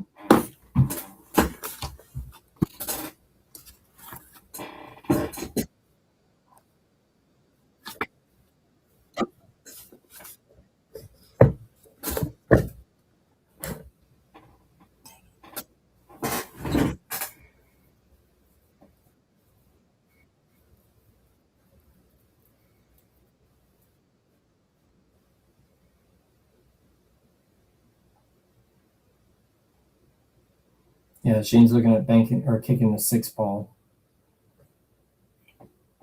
Off the bottom rail. Yeah. Mm. He went really high up. I think that Triple T's got a shot here. Yeah. Even if he can't make it, if he just hits it, it's towards the hole. Nice that with, makes the cue ball back on his stack, that's a good shot. He doesn't have to go. You just keep moving it towards the hole, and then forces Shane to do something. It might be that's not like it looks though.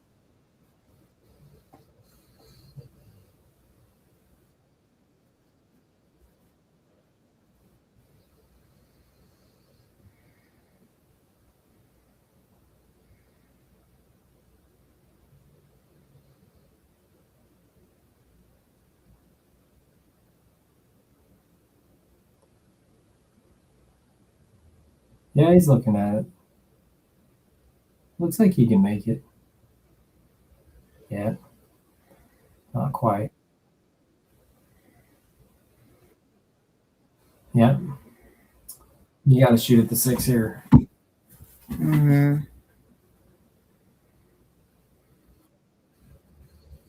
Yeah, if there's like another like combination that went or something like that, this could be a really good opportunity. But it looks to me like you make the 6, you could potentially play the 12 next if you get in the right line, like above it, to leave that angle, and then that can really open the rack up. Because if you make the 9 and you're going, or excuse me, make the 12 and you're going into the 9, then that'll move it towards the whole rack after it kisses the 5, and potentially a few balls after that. But that would be seemingly not the style of play that Shane likes to employ.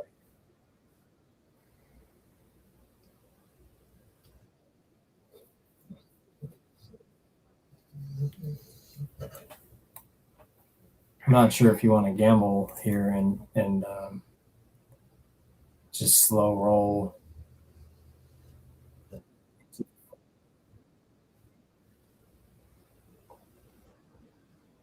Yeah, or play off the 11 and try to go one rail into the 10 or hit the 10 in, something like that.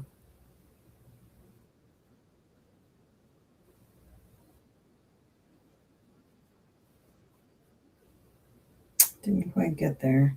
Yeah, and he sold out the bank. And this is a big pocket too, with the 10 being right there. Mm-hmm. If Triple G hits a little bit high, or even low, maybe like 3 different ways now. That 10 is there. But for Triple G to be playing this bank shot, playing it to where he can have a shot at that 11 ball next. But even if he doesn't, it's fine. It is a little bit set up to where there's a double kiss, but because he can play the angle differently, he should be able to avoid it. I would probably play this into the bottom rail, play the 6 a little bit steeper into the bottom rail. That makes it easier to avoid the kiss with like a little bit of left English. Mm-hmm.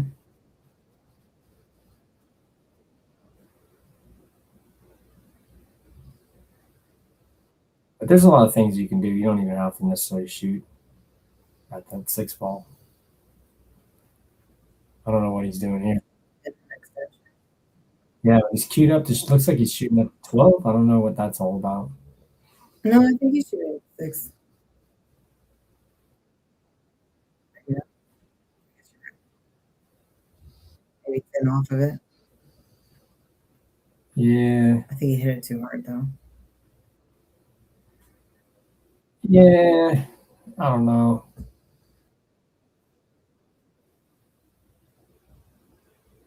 I wish I knew again so I could think about that differently. If you didn't like the 6 because of the double kiss, which I understand, I would consider maybe shooting that combo, like shooting 14 into the 11 and trying to play the triple, playing it all into the stack.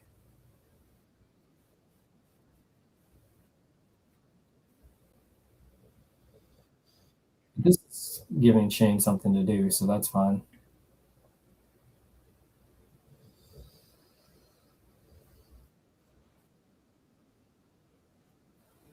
Could like double kiss. Should have cross banked the 6, but he wanted to move the stack a little bit.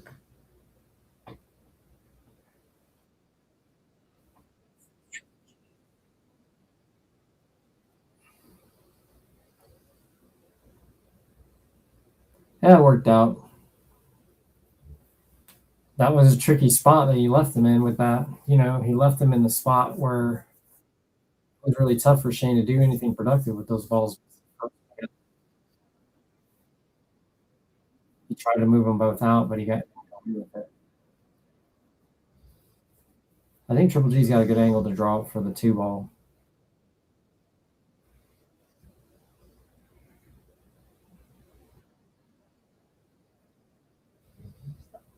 Yep, left himself a nice angle.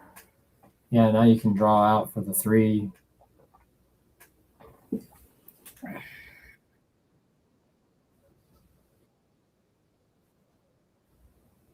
So Triple G's got 1 now.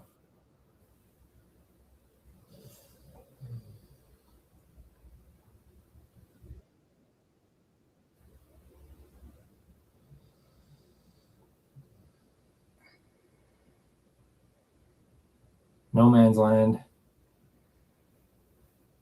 Maybe the 5th, maybe the 13. Yeah, but that would knock a bunch of balls in for him, Yeah, right? that's true. Bank 3. But I mean, I don't know if he could hide it behind the stack Yeah, to save it from the 6 ball. I think the easiest safe here is to play off the bottom of the 4 with left English and then go down behind the 10. Mm. Also, yeah, you can shoot this 3 follow. That's what I was thinking about, like You are having it moving. on the stack. Yeah. That's like a temporary solution. With the 3 in play for Shane, not good. But he's definitely saved himself from having an offensive shot here. Mm-hmm. But I think Shane's to me, I just rolled up on the 4, but bank the 4 to my hole or to my side of the table and leave the cue ball where it's at, where the 4's at. And then now you're forcing Triple G to shoot right into the stack. Yeah, and not really a great way around it. Then basically the 4 ball would be the only ball that'd be easy to like use to maneuver, but it's where the 4 would be at that would be like something up at 3 to 6.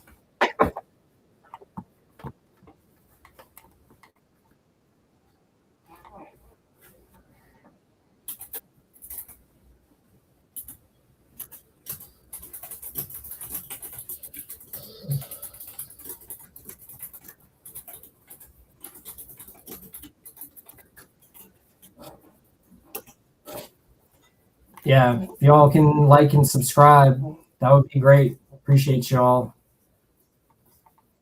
We got more action coming. Definitely more action coming down the road. Ooh, Shane made a creative shot there. But on the bottom of the ball, on the top of the ball, close. And Triple G might be forced to shoot at this 5 ball. He's in a tricky spot here.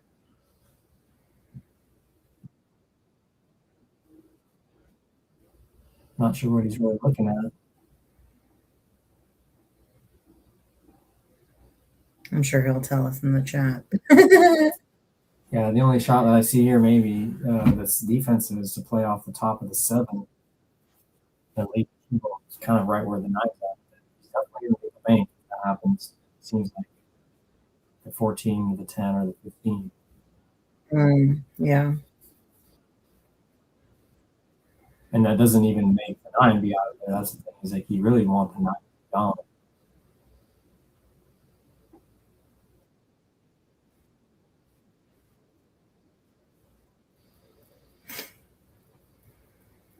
Yeah, he's looking at the 5, I think. Mm-hmm. Ooh, pocketed a ball for Shane. Yeah. He did. I don't know if Shane wants to play the 9 off the bottom of the 6 here like a carom. It's definitely makeable, but it wouldn't really lead to a shot for anything else. Now, G's got the 5 over there. You got a little bit of a weapon. Plus, the balls are pointed towards Triple G's hole in general, so that's helpful for him as well. It's a pretty interesting spot here. This game is good right now. 2-1, Triple G. Triple G is playing in the bottom left this one, so we're back to normal on the scoring being correct with the pockets that are there. Mm-hmm.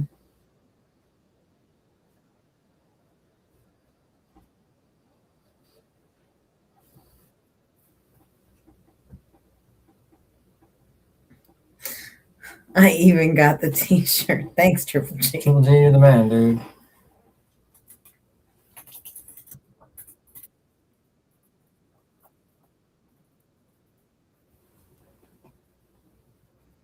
He did shoot the 9, like I said. So good. You think he's gonna try and get this 7 in now? I think he's got it. I think he's got it on 7. And if he can put a little draw on it, then he can play just, or you can even follow it. As long as he doesn't bump it, then he could go past the 3 and back around. Mm-hmm. At worst, he can bank the 5, maybe potentially at the hole. Yeah, he might not be able to hit it off of it.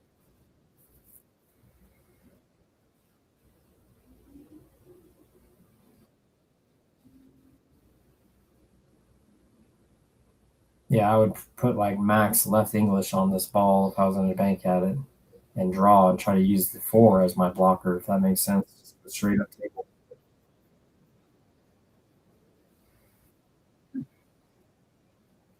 Dang. Lost his cue ball there. I think got a little bit fortunate that Greg doesn't have an easy one.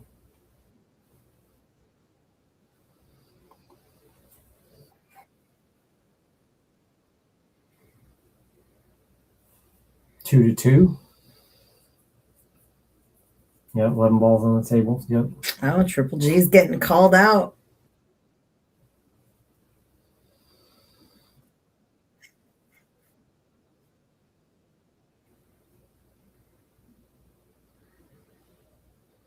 Go play Triple G on his home turf. Tripolito.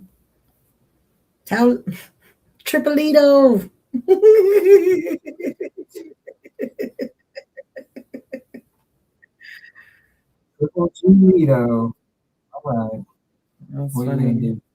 In 3 rails, this 3 ball. Away. No, 5's not in the way of the 3 rail bank. Corner. His corner. Mm-hmm. Because it would hit close to that first diamond, and then it would be thinner, and it should hit closer to the pocket down there. It was a good shot. Playing to contain safe.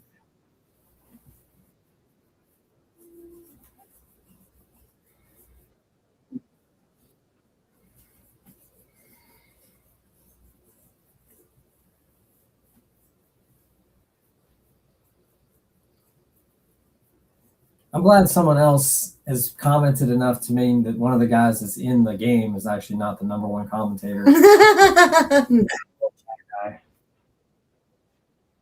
you do have plenty of time to play one pocket. It's a thinking game. Yeah.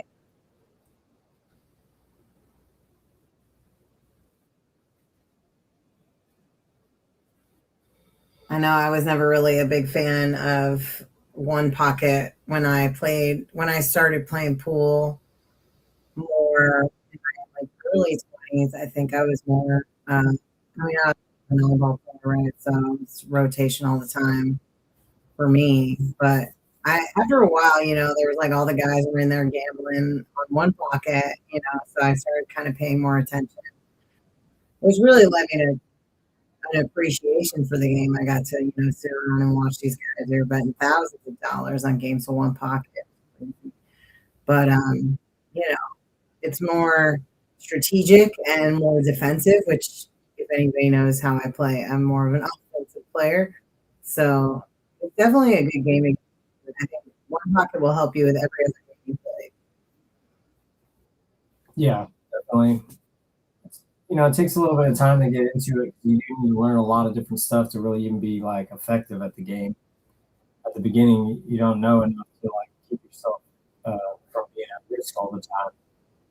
You got to learn a bunch of different touch shots and different things just to be able to like be a B player. And then that itself is like, okay. And then once you're there, then now you got to deal with understanding the strategy of each different player is completely different. styles of play really affect what you can do, what your style is going to be as well.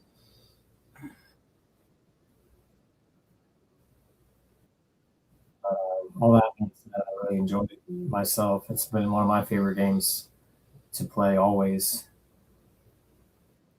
Although I did initially start out my career playing gambling situations, so I think what Vic is talking about was definitely one of the things he gravitated towards the game, which is that the best rotation player in town did not make as much money as the best one pocket player in town, or even the 10th best one pocket player in town, just a gambler. One of the nice things about one pocket is you don't actually have to look like that offensively capable to win. There's a lot of stuff you can do that is intelligence and strategy that doesn't require the physical talent and ability that rotation does, where you just like, well, this is the shot. I have to shoot it. I have no choice. And then if I'm not qualified, I'm done. But one pocket, there's always a shot. Not always a shot, but 99 times out of 100, there's a shot in one pocket, even in tough spots. It depends on what you're willing to do and how long you're willing to grind it out to get back to as far where you can be okay with, get to a position. Greg made a good shot there. He's got a good shot on the three ball. Not sure how easily that combination is pocketed, but he does have an option to maybe draw with left and try to go through the gap between the 14 and the 15. Just looking at playing the combination from below. But if he can play the gap between the 14, going through that gap and then playing for the 1 and 12 as well. Play 3, 12, 1, 3, 1, 12, and come back around or play 6. Make the that's good, but you don't want to get a shot after that. And it's difficult because there's not anything else in front of the balls to be playing position for you. You have to use a ball stroke like that to get to your next ball. Greg's playing the bank, which I like. Not doing anything extravagant. Getting his easy balls, making sure that he's managing the rack, which is a good style. Yeah, set himself up for the bank that he likes. Makes sense to do that. He wanted to get a little bit higher on that ball. Yeah, I wonder if he's going to try to go for no. Yeah, I think the hole is even if you don't make it, then you can play. I'd probably play shape 5 if I was going to shoot that shot. Then you can, and if you don't come up as far, you can shoot if you do make it.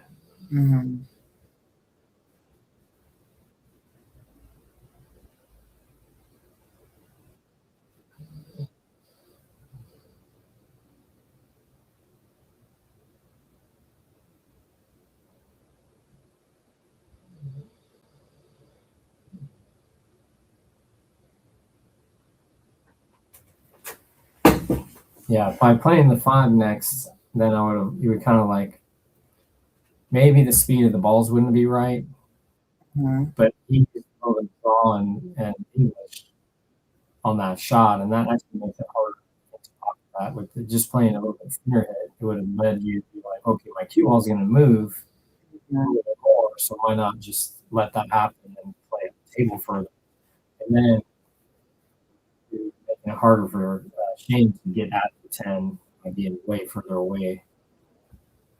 Triple G cracks me up, dude. EBT is the same as cash in my life. You can buy food with it. It's cash as far as I'm concerned.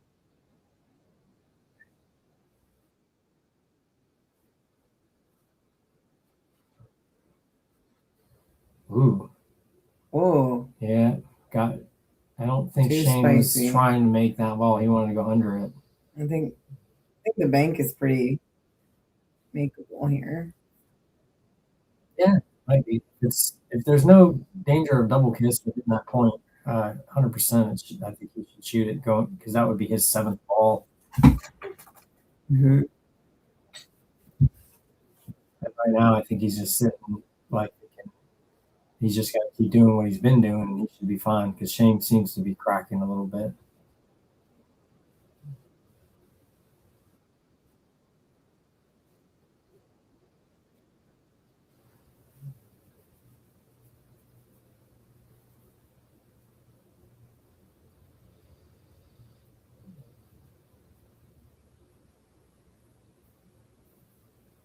Hmm.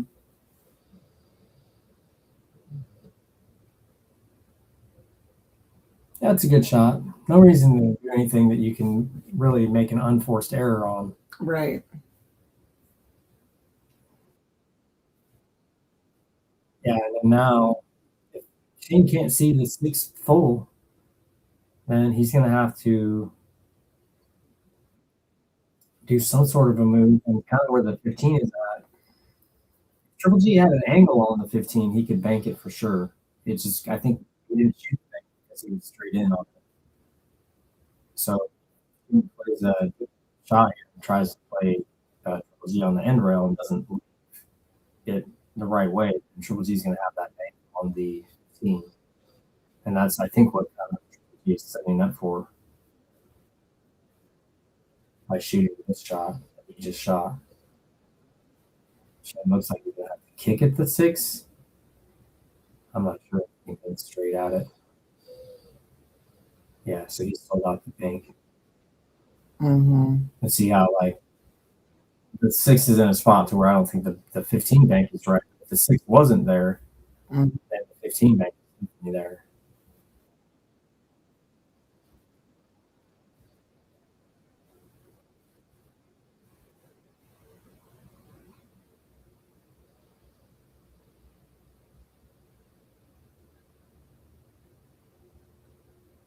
Mm. 12 is pretty makeable, I think, from here. Mm-hmm. Yeah, you might, if you can play follow on the 12 bank and then play shape for the 15, and then the cross is a kiss. Yeah. I wonder if 15 is in the way, but it doesn't look like it is. It looks like it does pass. There's only so much like kicking at the 6 you really want to keep doing. Mm-hmm. It seems like that's worked out a little bit, but then it's also costing.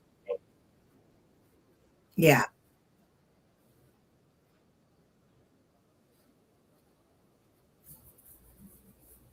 So yeah, sold out the bank and shape on those 3 balls.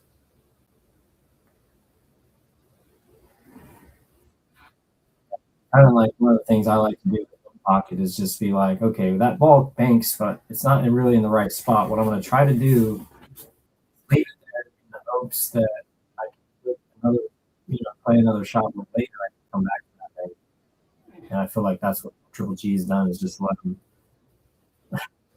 himself have it. But then, anyways, Triple G's going to be excited about that one here. Maiden and Shane's hole. Well, they're 1-for-1 on this game. So, Yeah, it's Shane the last one, I think also, didn't he? So. Overall, I think Triple G's okay with it. Yeah.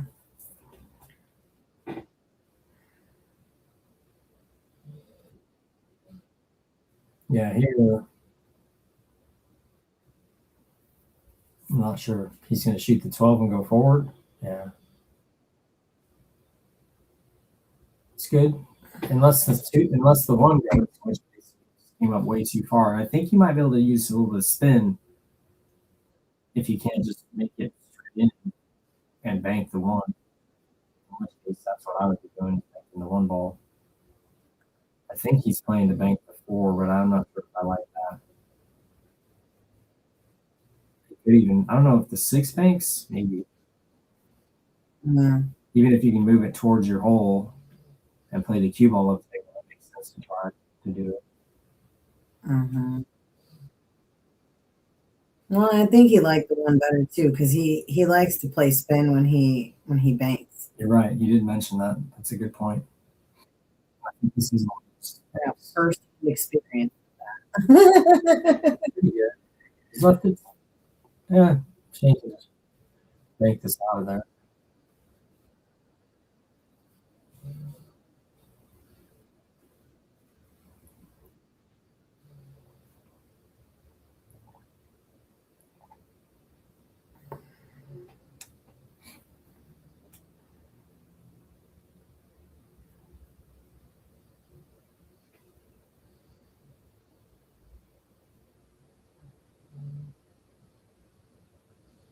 Yeah, Triple G had a good stop shot stroke here. You could just bank that 13 and just hold it right there. You don't make it watch by the 4. Is more than 13. But I think he's going to he's going to shoot it, but he's going to use follow. But he's going to sell out the 6 here. I don't know if I like doing that. He makes it. He didn't hit it. I know. Well, yeah. It did hard, but He didn't put enough spin on it to get the Yeah. open as much as he wanted. yeah, and that was a good shot because he makes it. He's on the board, which is good. The problem is now Shane, if he makes the 6, he rolls his cue ball, then he has to bank on the 13. Mhm. So put it in a spot where now Shane can actually just make his ball have a shot right away. So he did really well when straight Triple 6. dog dare, yes. It's Triple G. I know, right? I would have already shot at it though, but you know me. You've done that to me. No. Shane's gonna kick that, and if he hits this, it'll scratch.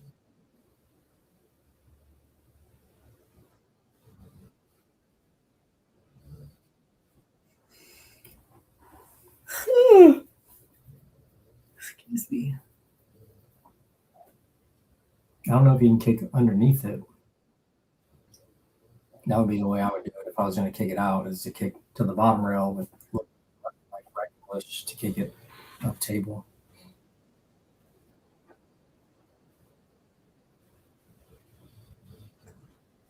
Yeah, see, that's I didn't even really see if that was there or not. Pretty good.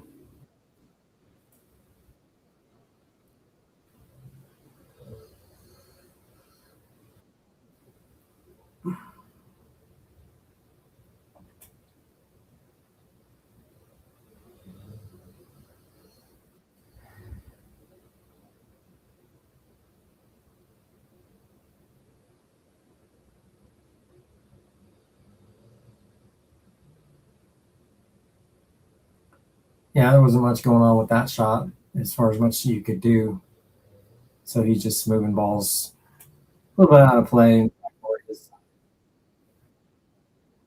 I think Shane can make That's what I was looking at.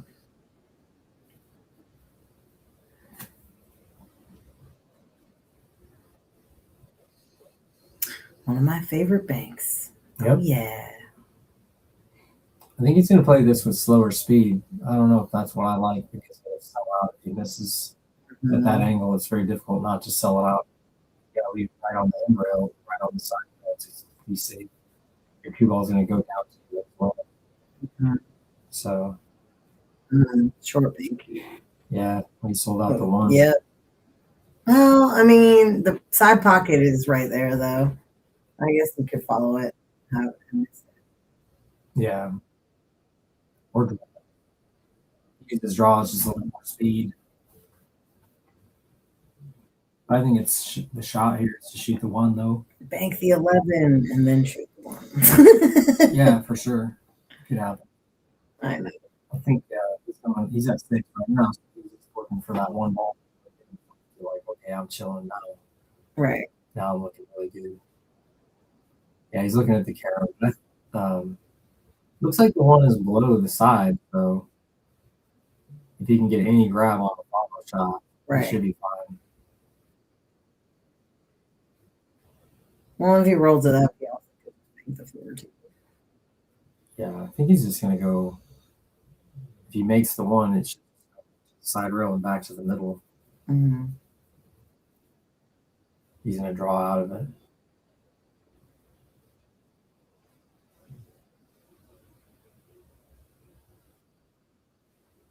Now you have the bank on the 12 Mm-hmm.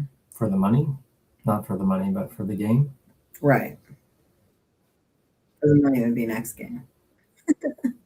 Yeah. Right. We could be 3 more games of Shane winning too.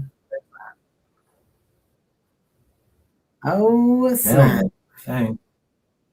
Who's feeling it? 3-0.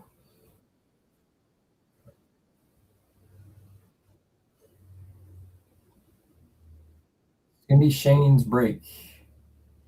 Yep. All right, I'm gonna take a restroom break. I'll be right back. Right.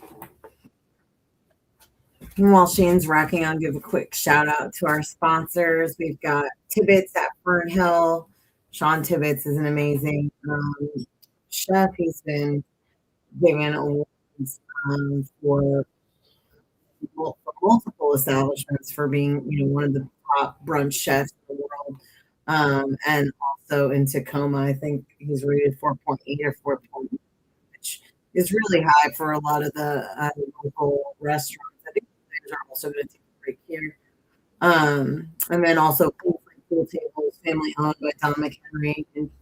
And they've got queenslatepooltables.com. They've got a calculator, your pool table moved or any kind of thing like that. They have a tool that you can, you have to talk to a person, just get a quote and book your pool table move online. But yeah, let them know that Vic and Shawn sent you. We're really grateful to have them as sponsors for us.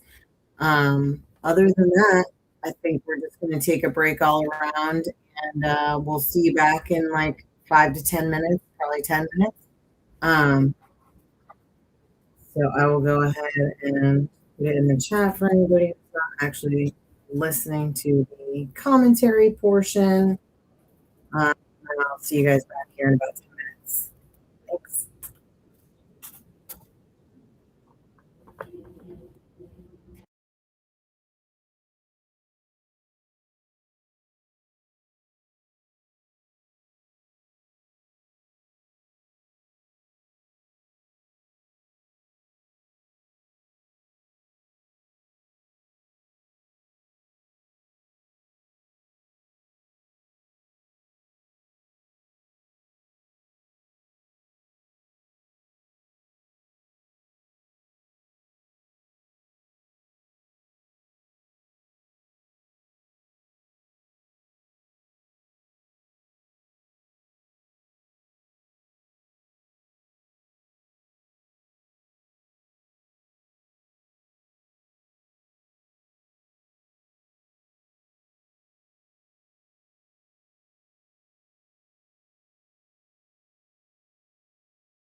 All right, we're back. 3-0 Triple G. Getting it done so far.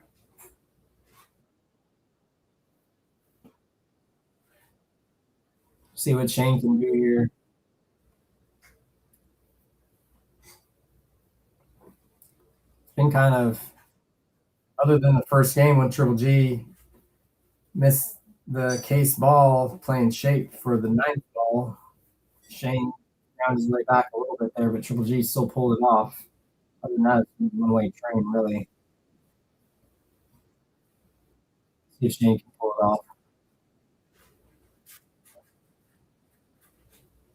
Oh, interesting. He went with a third ball break. Second and third ball break. It's a rarity, but it's effective. The third ball break definitely retains the stack a little bit tighter, but does move the bottom ball more. I think Triple G's shot here is to just kick the seven towards the goal.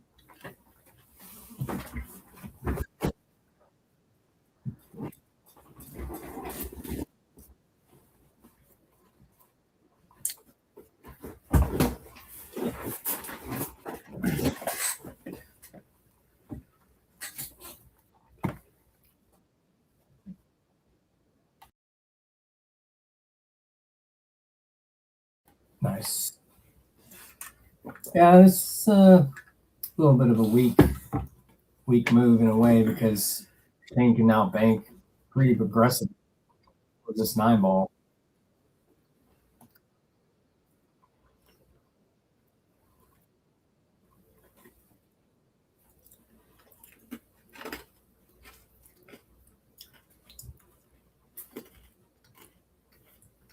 See how he's feeling about it.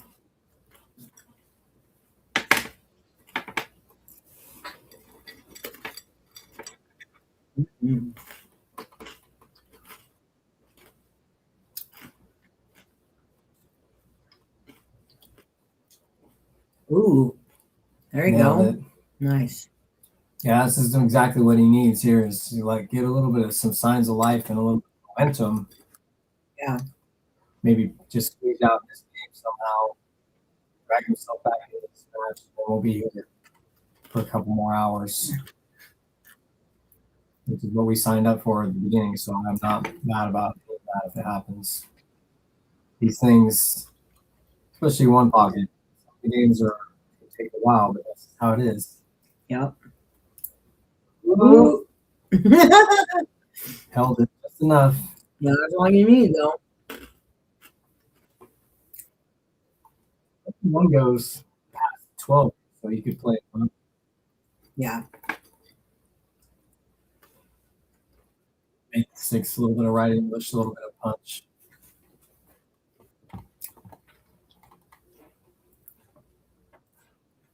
This is his best opportunity that he's had, so I'm hoping that he recognizes that for himself and takes the time necessary to really plan his shots next. Puts a good stroke on every shot. That's what he really needs to do to get back in this. It's just one shot at a time, your best etiquette, and just get in there.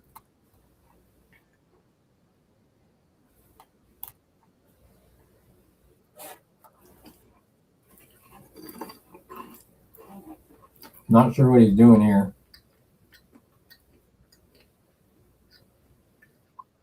Did he hit a rail? No, he could have just made that 6 and he didn't even take it.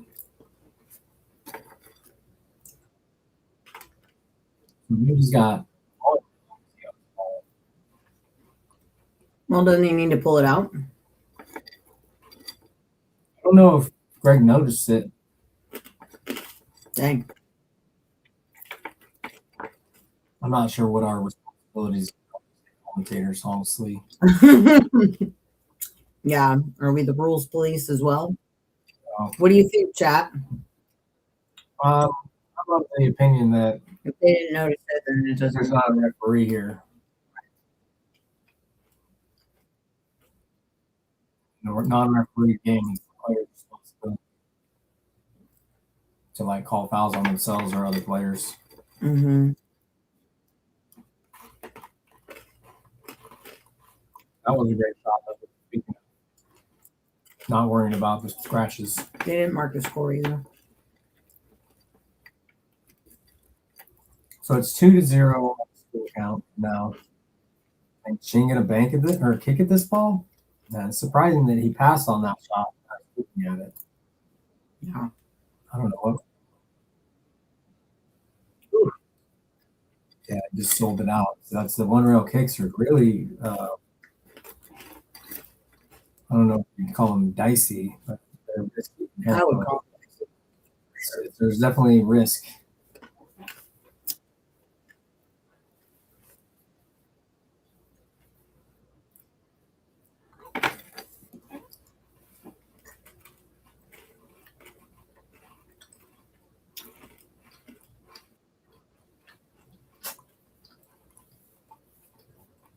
Yeah, I think you just make this ball and then you just play to get underneath. Dang. Even though he didn't make it, he tied up the 1 and the 12, which is big. Now he can be a little bit more comfortable.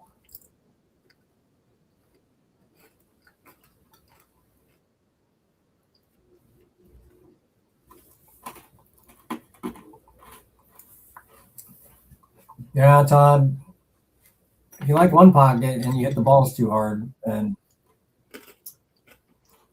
I'm not sure. The ball needs to be harder than you hit to shoot the shot you're selecting.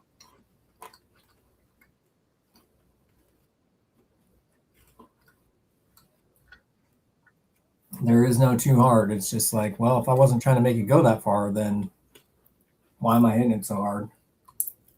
Yeah.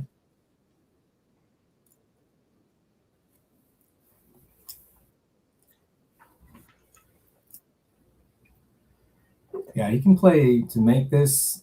Oh, he's just going to baby it. Didn't even get there. Dang. Is that a foul?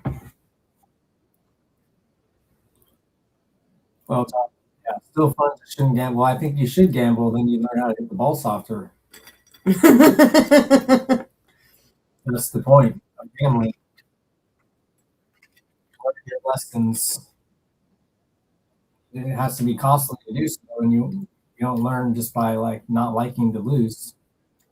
All right, so This is they did incentive. call that a foul. Well, that was definitely a foul. Yeah, the other one was definitely a foul. They just-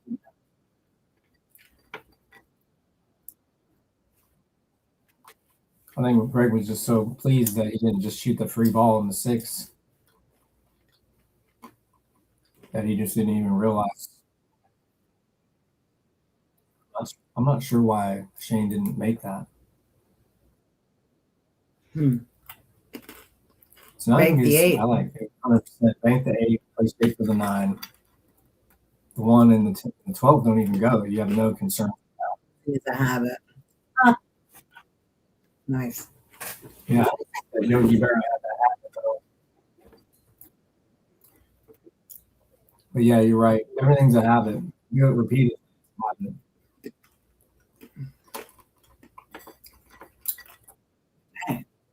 Not on the 8. What? Yeah, I like the 8 there. He's probably just shooting the 5 because it was more in play for Shane. Mm-hmm. Aggressively defensive. That's the style. That's the game.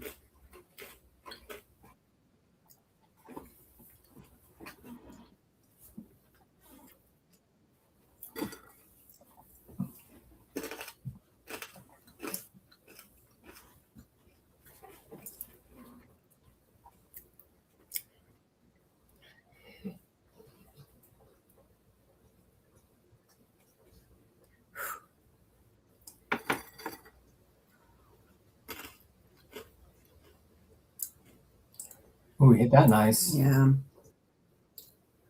Didn't really work out like it maybe he could have. I thought he could split them perfect and get it really close. He's got Greg tied up on that 13, so he's not too much.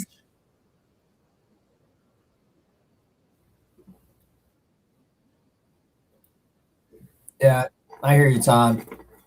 I'd recommend a book called "With Winning in Mind" by Lanny Basso.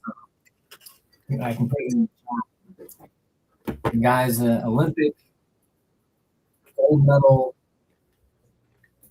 rifle shooting marksman, and he was the second best American shooter for many years. And then he interviewed all of the only Olympic gold champions and got information as far as how they prepared so that they could then become champions. This is all after the fact. And he came up with the system, and he wrote a book about it. He won the gold medal in the next Olympics as a U.S. marksman. That's it, yeah. But it's a great book. It mostly centers around visualization and positive self-talk. I think the one thing that people don't really see as being as important is their narrative that they have in their mind about what kind of person they are. And that mostly that's what prevents people from doing better, because they tell themselves either it's not important or that they have some sort of reason, whatever it is, that they're not as good as it could be. And I think that everyone that's alive deals with this on some levels, and it's just more about like how much are you going to be. So I'd recommend that book. It's great. I just created a short pre-shot routine based off of that book for somebody, one of my coaching students. And I think that part of what you'll see with the pleasure of small motions is that if you look at the way that it's written and the explanation and how a lot of it's built into metaphors, is great. Kind of like points to being more present while you're playing the game and taking you away from your narrative and just you experience the game for what it could be, which is a lot of fun. Winning is fun, but mostly winning is a product of shooting shots properly. And if you're hitting the ball too hard, then that sounds like that's not proper. Yeah, for sure.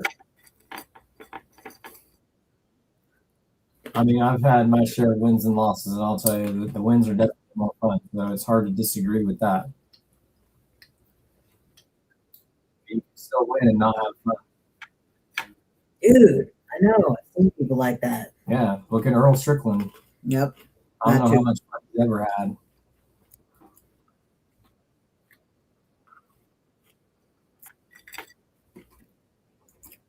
So we're 1-1 on the balls. Mm-hmm.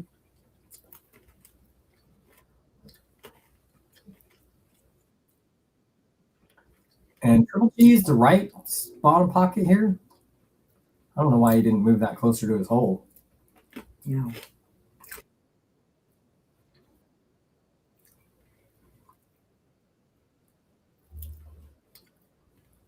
I think they're getting, I don't know, might be a little bit of like they've been a few hours into this set now, and it's starting to get a little tiring. These longer sets, especially one pocket, kind of grinds you down mentally.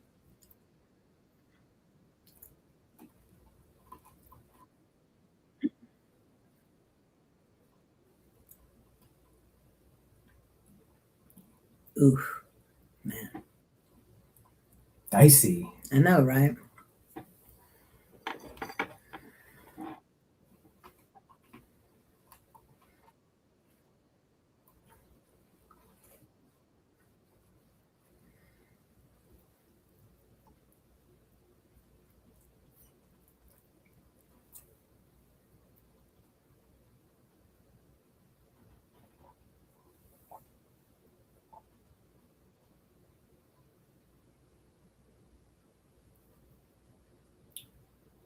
Yeah, they've been battling over this 14 a little bit.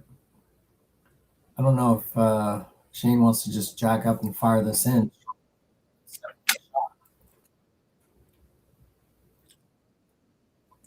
It seemed like it's out.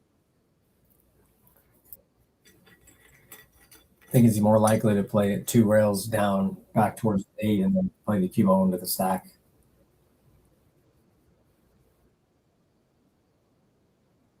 Yeah, great.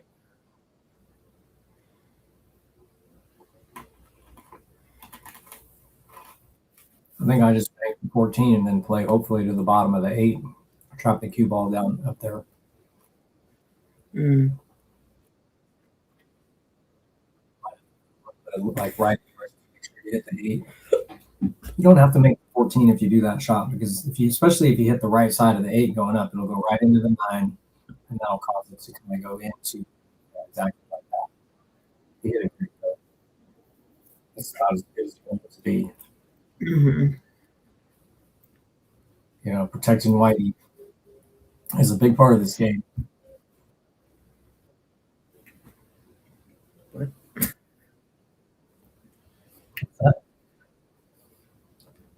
Interesting word choice. Well, the cue ball is I got white, you. right? Yeah, I got you.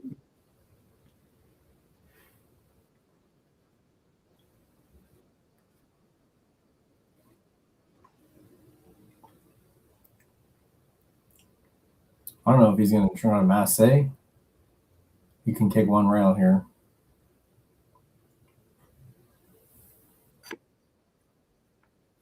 I don't think that this bank is even close to doing anything, so I don't know what he's looking at exactly. I think kicking 1 rail, playing the stack cue ball. That's fine, but it's the holding pattern. It's going to be where, and then he gave it up too. Foul again. Foul. Oh, they actually called it this time. Yay! I think they're on their game now. I know, right?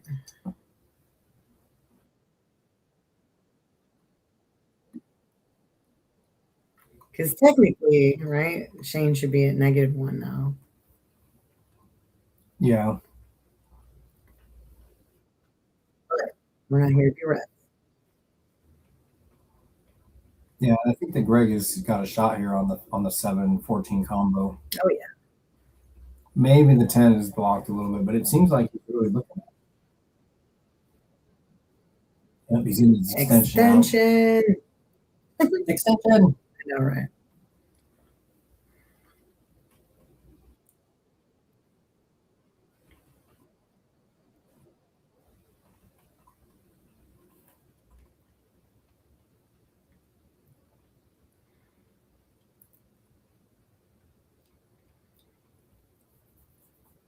I don't think they adjusted the score either for sure. Not yet. Shane. It's imminent.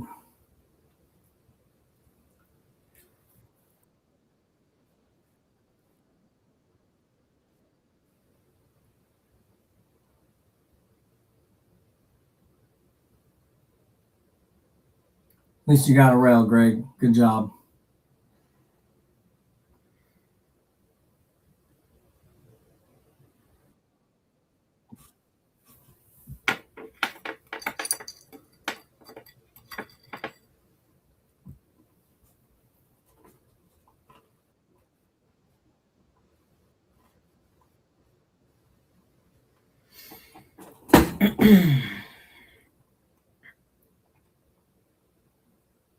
Not sure what Shane's play is here. It looks like he's aimed right at the 7, so I don't know if he's trying to like bank it and follow it. He's going to shoot a combo into it and hope that it moves. That was a pretty crafty shot. Not sure if that was possible, just playing off 14. Mm-hmm.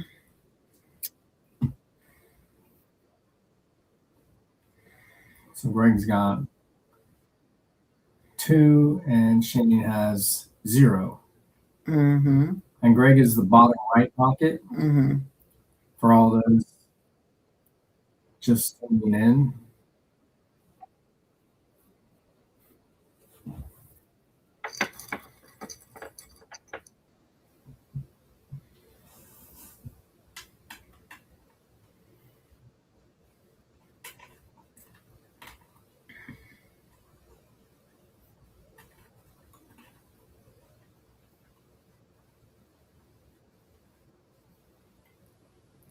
Nice shot. Got a little bit of work done there. Popped the ball off the stack.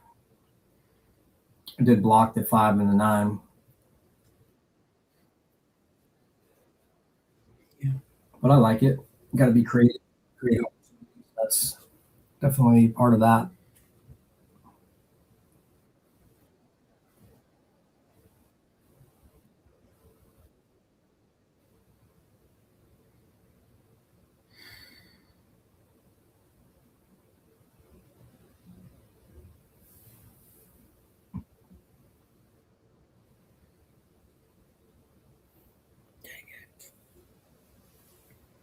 You just put the auto back on.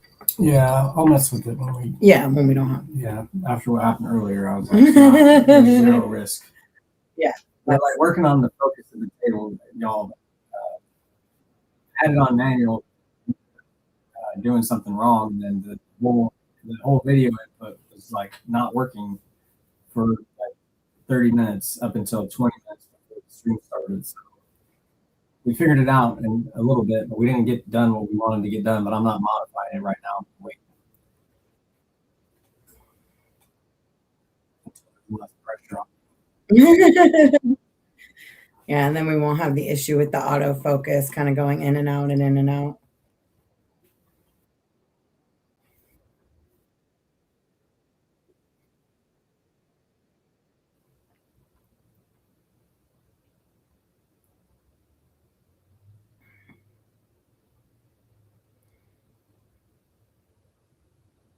I feel like this 11 can be shot in. Yeah, or the bank on the 1 towards the 5 is fine too. With the balls coming down there and then draw back a little bit to kind of. I like the 11 here for sure. It's the elevated a bit. Well, I feel like if you thin off, like if you thin the 11 into the corner, that you could break out that stack to that side and possibly roll the cue ball behind shot on that. Yeah. Elevate a little bit.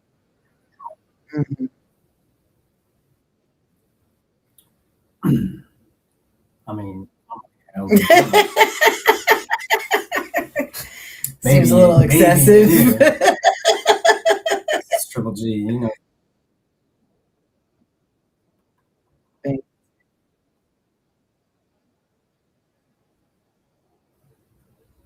Whoa. That was good. Mm-hmm. Yeah, because he needed those balls to get moved to be really like good to run out. Yeah. I still like that 11 ball shot. I wonder how it really looked at the table. Mm-hmm.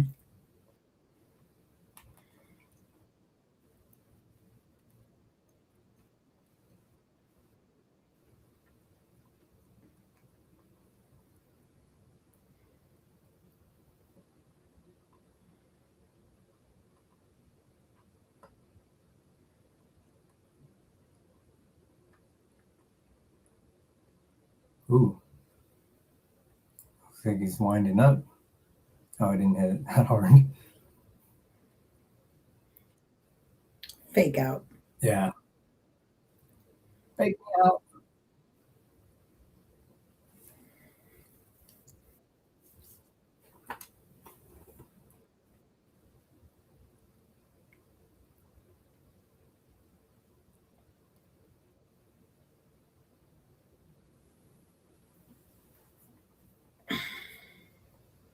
Yeah, I think he's going to bank the 4. Probably the cue ball running to the bottom of the 9, but I don't think that's going to affect as far as like. Mm-hmm. If he can go with like high inside and go behind it, around it, that's a good shot too.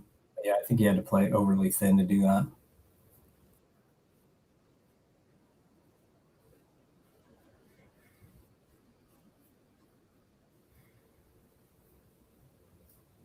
So 2-1 on the balls.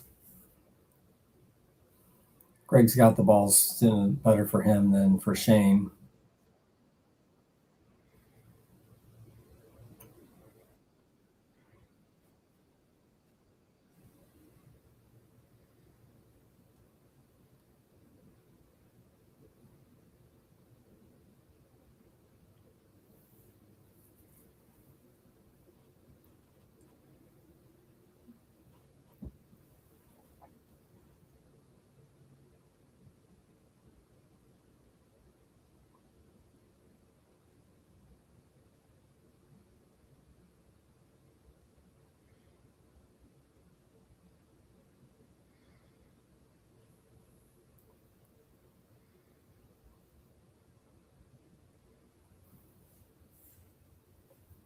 don't know if Triple G can hit that one ball at all, the cue ball or not.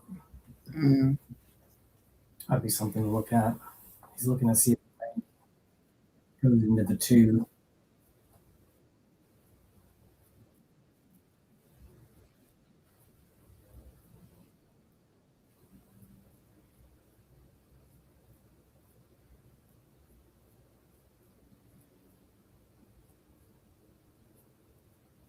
He's going to play this cue ball forward by the one. Mm-hmm. Yeah, ideally he wanted to get touch the side of it. Yeah.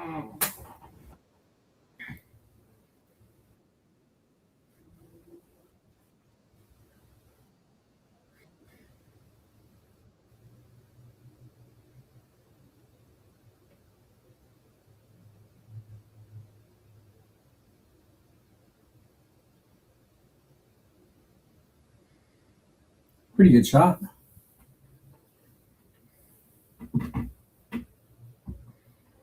Mm-hmm.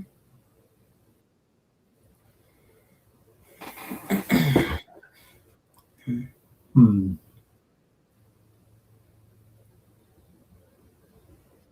Breakfast. Wants to shoot the 5 with follow, like straight into it, and play the 5 2 rails. Down table. Yeah, Like leave it down there. Yeah, play corner pocket. Yeah. That's those two balls are tied up and don't bank back towards Shane's hole. And you could potentially bump the 4 on the 2 with the 5 ball on the second rail, back off the rail. Tony Johnson might shoot it to try in the combo. Yeah. But I don't know. I'm not even there. He's definitely looking at something. Mm-hmm. You don't want to sell out the 4. I think that follow shot's really the easiest shot that I see to get under the 4. Oh, maybe he can hit the 4 altogether. And if he can hit the 4 with the cue ball, then I would be trying to bank the 4 into those 2 balls. Mm-hmm.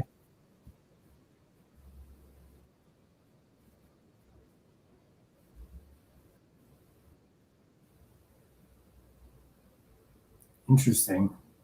I don't know if he intended to play it up that high. Mm. So I kind of visualized playing it under the 4 ball. That won't work. Doesn't look like Shane has a shot. Can't really shoot at it to get it close to the hole like that other time, because I think now it's probably going to have to, it'll go too far. It's the cue ball. That makes sense. Yeah.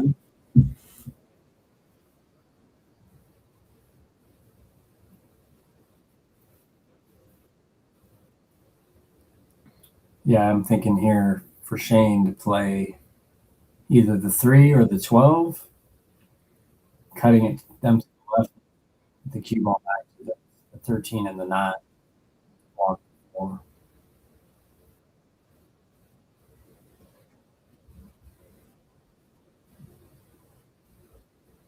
Mm.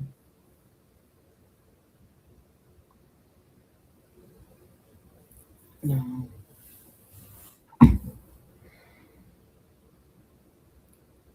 Now I think the 1 rail kick shot is could work.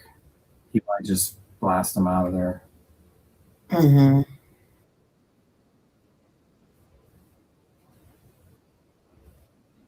That kick out. Good shot. He's got the balls on his side pretty well, so I think that makes sense to just not risk selling that 4 out. That's not Triple G style. You won't really risk going too crazy if the other guy has an easy shot to make.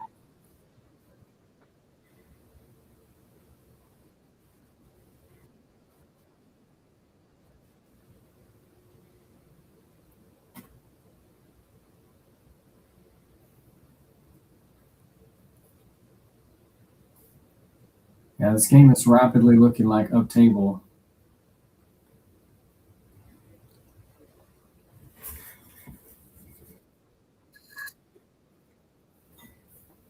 Yeah, I remember I was playing a game of 1 pocket and a ton of the balls ended up on the other end of the table, and I just started banking them in. Yep, I'm good. I'm gonna make one at a time. That is the style. Just a lot of small opportunities that you, and then it makes everything way lower risk too. You're not gonna sell out a lot of balls. Yes. Yeah, it just depends on the layout, right?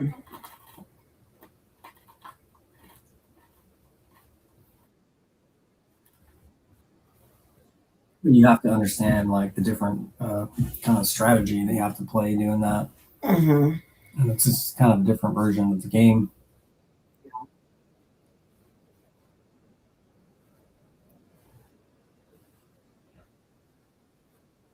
Oh no. Ouch. I was a little bit,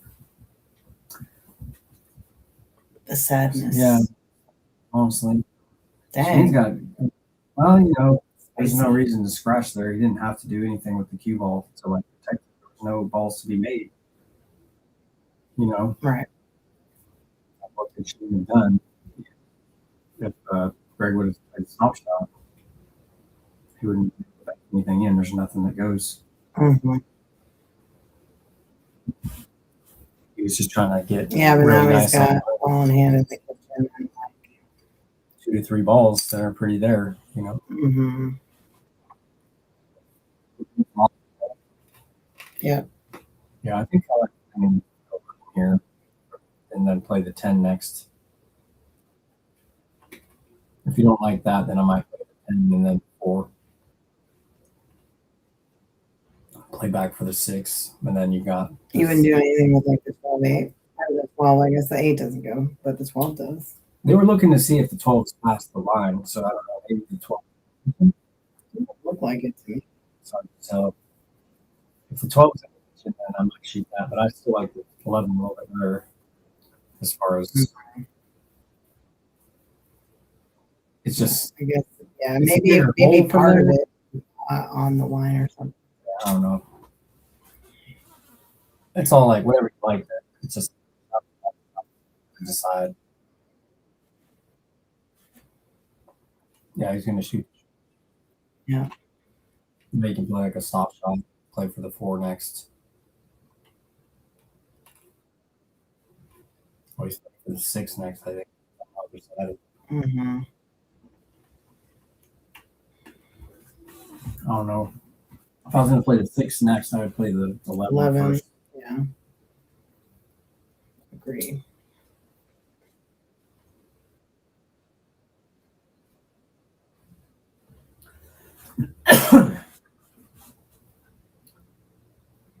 Little overroll there.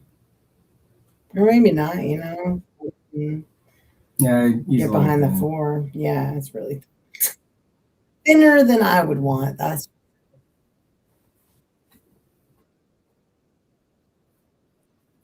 yeah. I think that both a little bit with the speed of the table. It seems like it plays a little bit faster than most people's home tables. comfort. That too. Yeah, just mostly because the tables they play on are yeah. Because Shane definitely said his table plays slower, and I know that Triple G's is a little bit slower. So it seems like there's been a little bit of that. Yeah. Yeah, a lot of people have said that.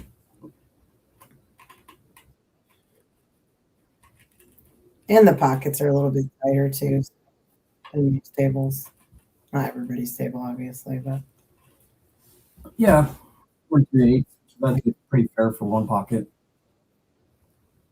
4.5 is kind of on the standard size, but I think for one pocket, 4.5 is a little bit bigger than you'd like. mm-hmm. You want to keep people honest a little bit.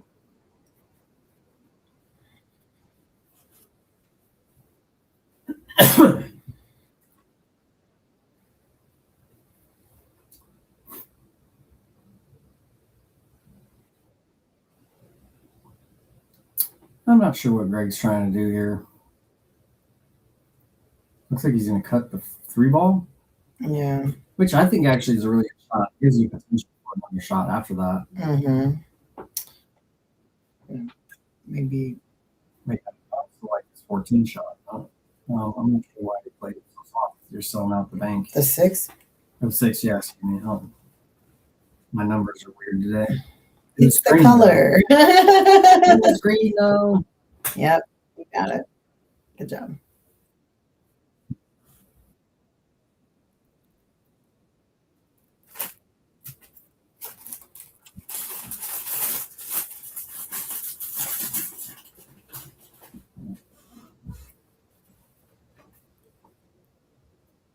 So I think there's a cross bank on the 6 is the shot here.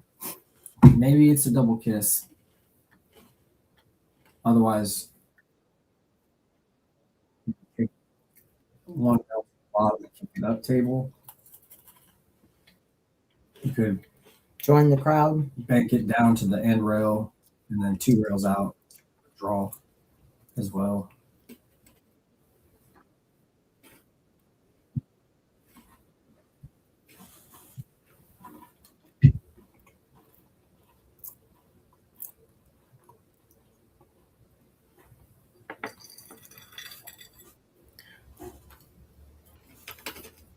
Oh, sold it out. A little too much speed. Gonna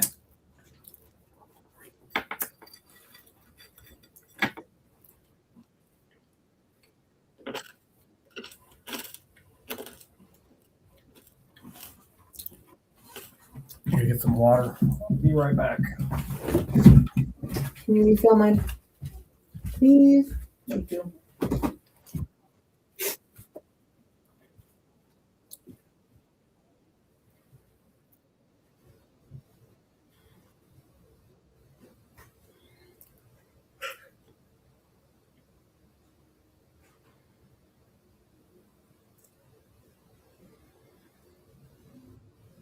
Yeah, 6 ball is pretty in for Triple G right here.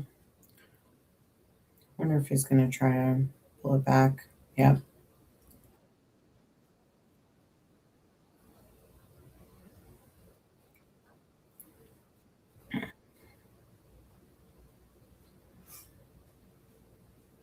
Yeah, it's kind of awkward trying to go for if he's going to try to go for that 15, just bridging over and having with the 2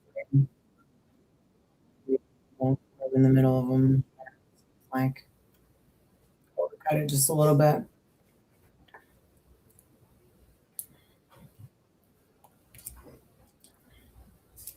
Yeah, Shane doesn't really have any sort of bank here. I mean, he could theoretically try to cross bank the 15.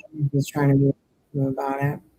Or just get it out of it, and just play it 2 rails over to the table. Just get 15 away from G's pocket.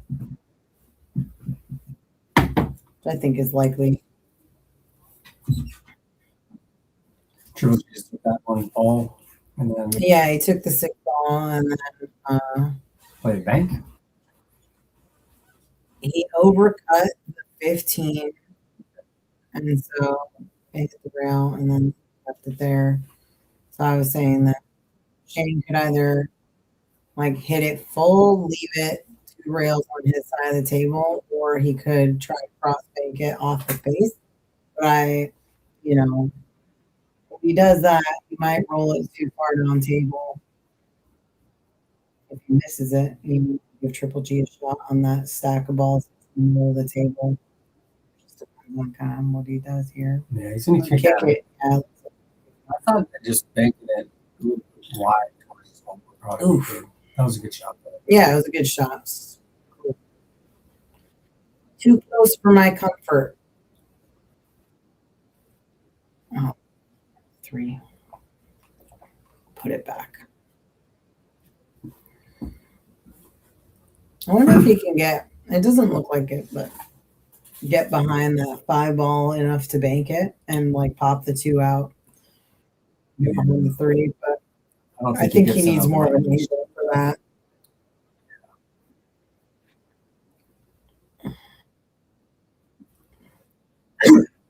just make it and then keep it, not make it, but shoot that shot and then just keep the cue ball right where it's, or in that position, right on, kind of married up to the 3. And hope 5 goes to where the 3 is blocking it.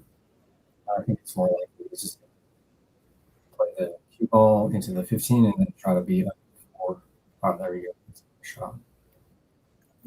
He's just moving the balls away from Shane's Side being of the able table. to attack. Mm-hmm. Yeah, Shane's, I think.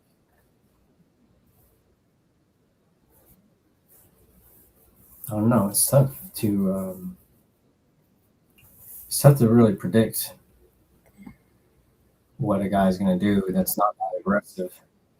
Yeah, Because for sure. now it's like, oh, there's all these balls you could hit and finding shots that are not really going to sell out.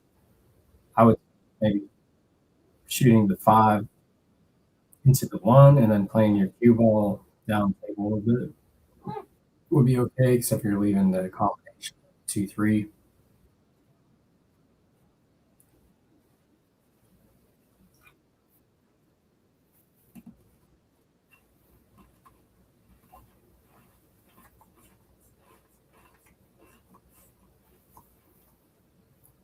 Yeah, agreed, Todd. Triple G is patient. I mean, he knows how it goes. When you're gambling, it's contract labor.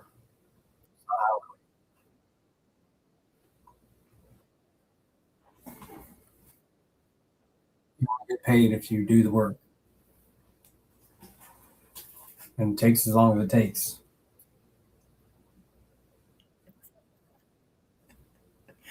So funny. Brian. Yeah.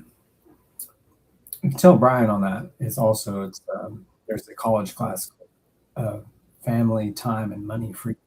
Mm. All right, Triple G's got a shot on this 11. Might take. Might play this bank on the 8. I don't know about that. Mm.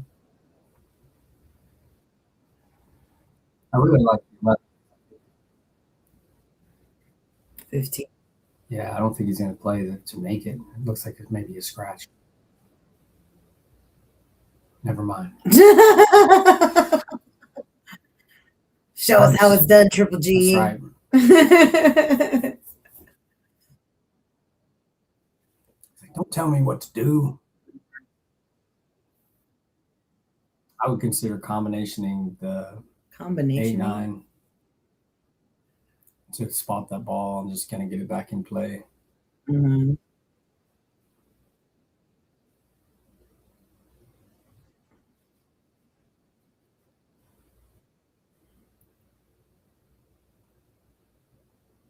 Ooh, sold out. This is a little risky.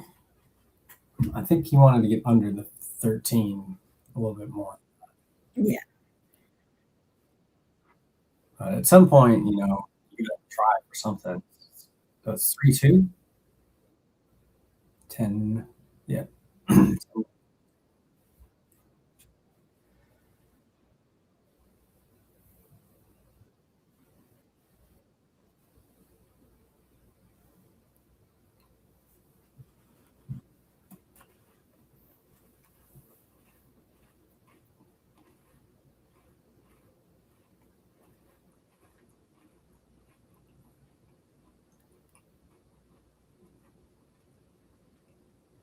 Ooh.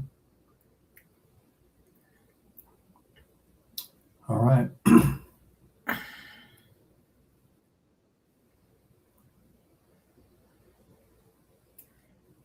take the 11 and then kick out the 10. Looks like he's looking at this triple combo somehow. 1, 2, 3. 1, 2, 3. Only how it's gonna be. Yeah, I think he's gonna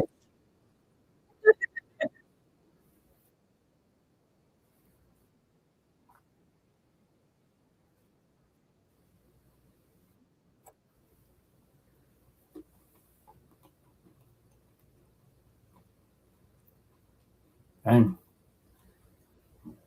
Prime banking combinationing opportunity here. Mm. bank the 11 in. Potentially bank the 8 ball, but I like to use shooting the 11 just to get it out of. Kick at it, looks like. He's been banking. Cross bank. Yeah. I need 2 rails. Interesting. I'm not It's sure. the way the camera angle is like hard to see. People are looking up sometimes, you know. To me, he looked way full on it. Combo. 2 rails and then one rail up to make it, which is a good shot because it does make that shot easier to make, I suppose. Kick the 10 in. I would just play the one combo so that I can play shake really small and then potentially get both. Although the way that Shane hit it, I guess if you don't make it, you're not selling out like as potentially as what I was speaking about. Got it. That makes sense. So much of it's like people know how they want to play shots. So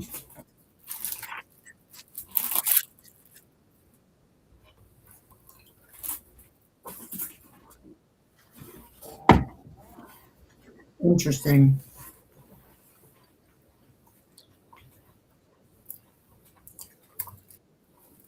yeah, this is definitely going up table a little bit. Then off of it. Well, now it's kind of out of the stack too. Shane can play this 3-ball bank. But will he? He hasn't shot that long rail banks. That's true. Right. I think I've seen him do one. Maybe. He played a 3-ball early on, but it almost wasn't a makeable shot. It was almost like he was just trying to do something else.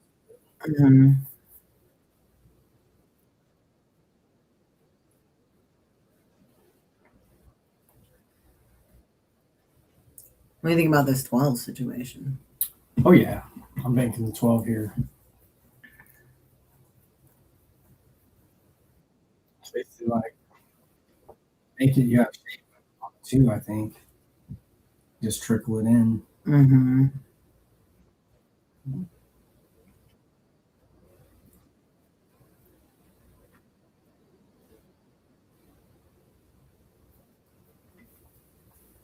But now he has a bank lane for that 5, so that's good.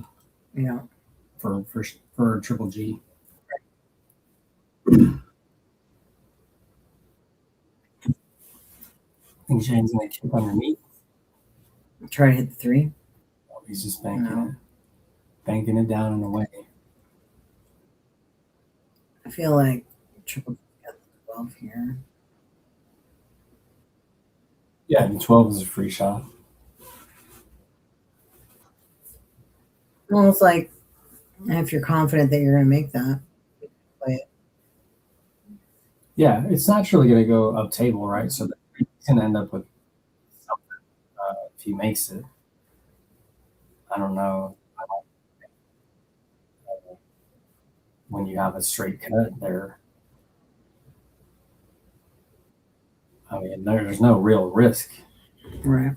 I don't think he's like And he's just looking at it just to look at it.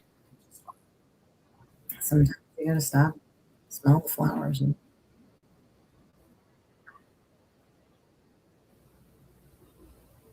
Oof. But at least it's in there. But he sold out the 8. Yeah, I think that's a fair trade. Yeah. At this point. Yeah, and you put it outside English on that shot. I don't know. I think I would just cut it with my ball.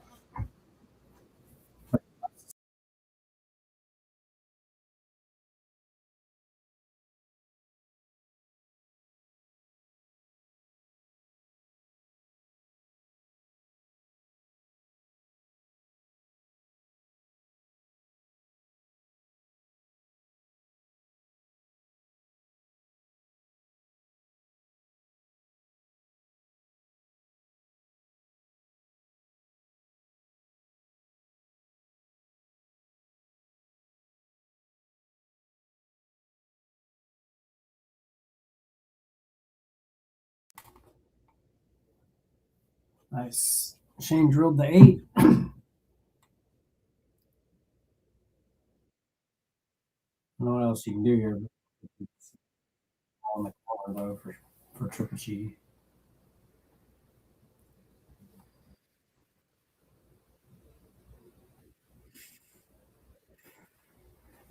Where the ball is at, triple G could potentially get a shape on the 3 ball.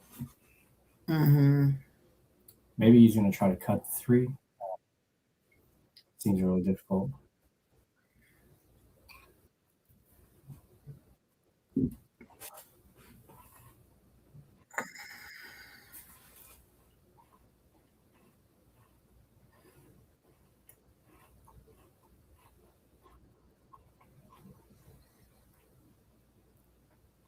Yeah, just slow roll.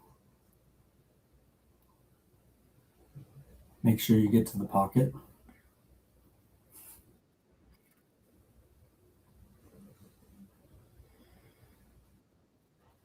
I like if I'm triple G here, I might just slow roll at that 9, try to make it.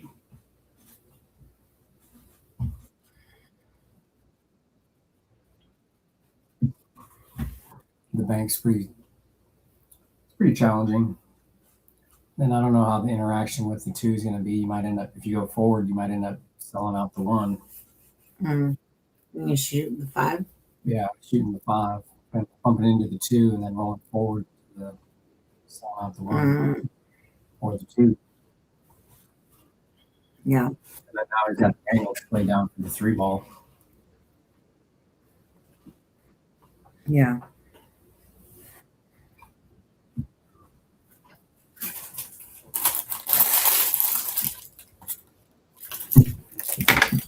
You want more?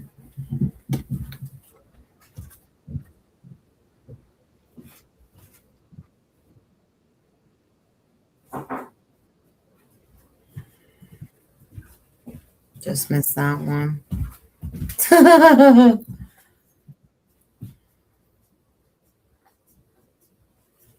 Yep.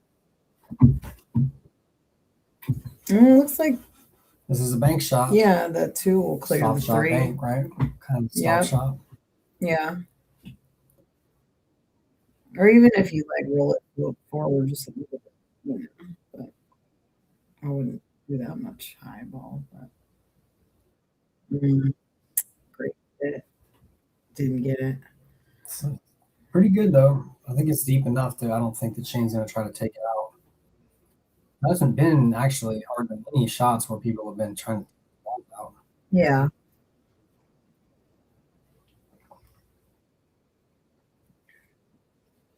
Seems like, how do I get the ball out of here? Yeah. I feel like he could come off the rail, you know, and like knock it out that way. Yeah, if you play low right, you can kick it.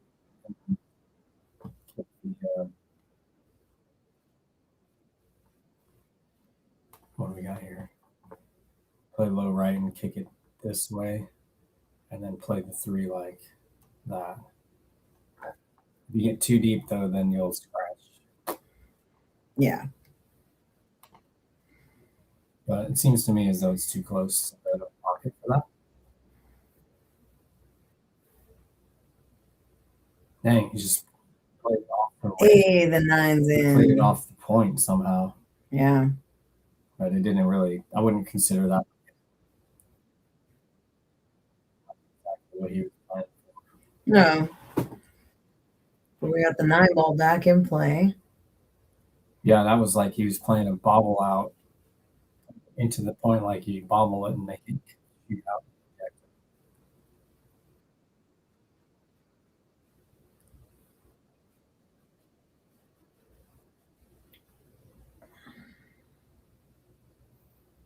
So Greg's like not really liking this because it's far from the hole and he might sell out. He's gonna play this really soft.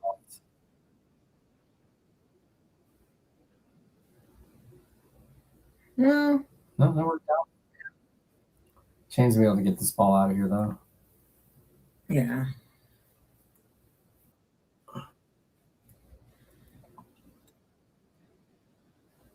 I would consider making the 9 and trying to bump into the 2, but I don't think that Shane's going to go for that. Probably not.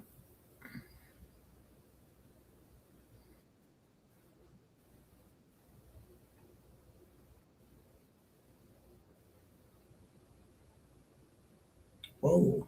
Caught Get a 'em double all out of kiss, a there. little bit of a double kiss Yeah. there. Got away with it. Yeah.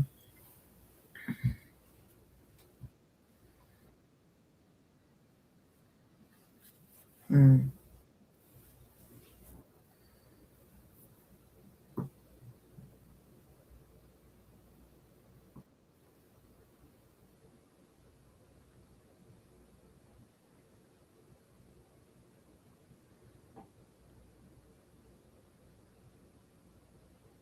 Trying to bank. Get him out of there. That's pretty crafty. Mm-hmm.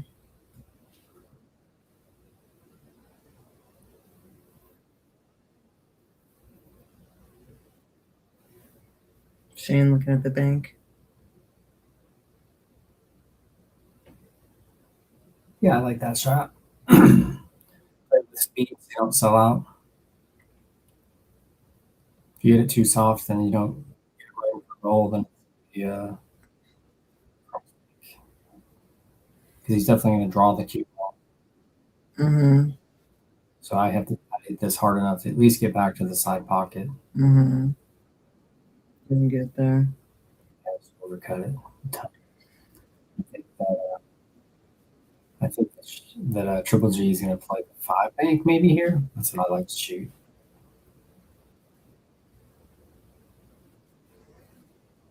Like 3 rows? No, just 1 rail. Oh. Play your got cue it. ball to the side rail and back to the middle of the table. Yeah. Got it. Maybe over as far as like the third one. Mm-hmm. Just like I'm over here making it more complicated than it needs to be. The Yeah. 1 ball bank. it is one of the is things what, that a lot of people don't shoot that shot. But okay. yeah.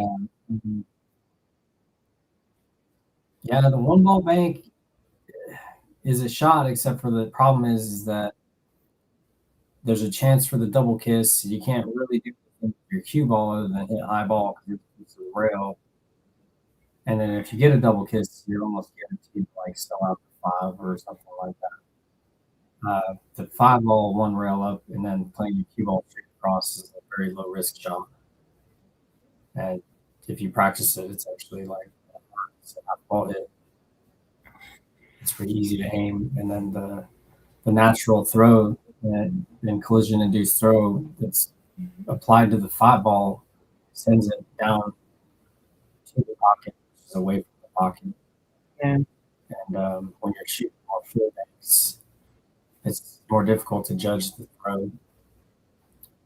And so for all those reasons, I like the 5 better than the 1, even given that they're both the shots.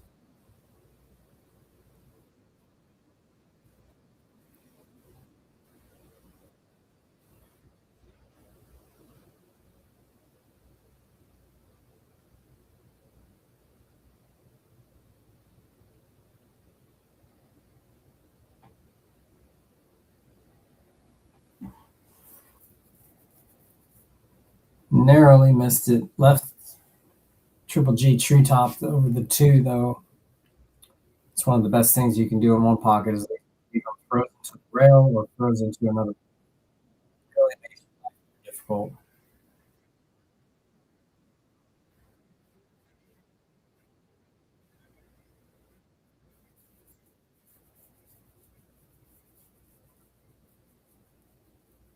But I think here, if you don't mind just slow rolling this 9 ball, you can just shoot straight at it with pocket speed, and maybe you'll sell out.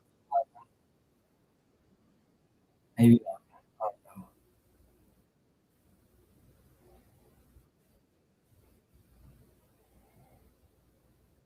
Yeah, that was a little bit overly risky.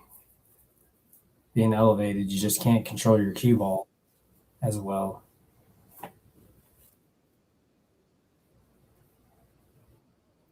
At least if he had hit the 9 soft speed that he could have potentially just made it get real close to the hole, take it away. Yeah, Triple G just scratched. So again, Okay. I would shoot the 1 here. But Shane's been missing the longer shots, so maybe he's thinking I gotta make this ball, so I'm gonna shoot the easier one. Oh, left himself a bit. Mm-hmm.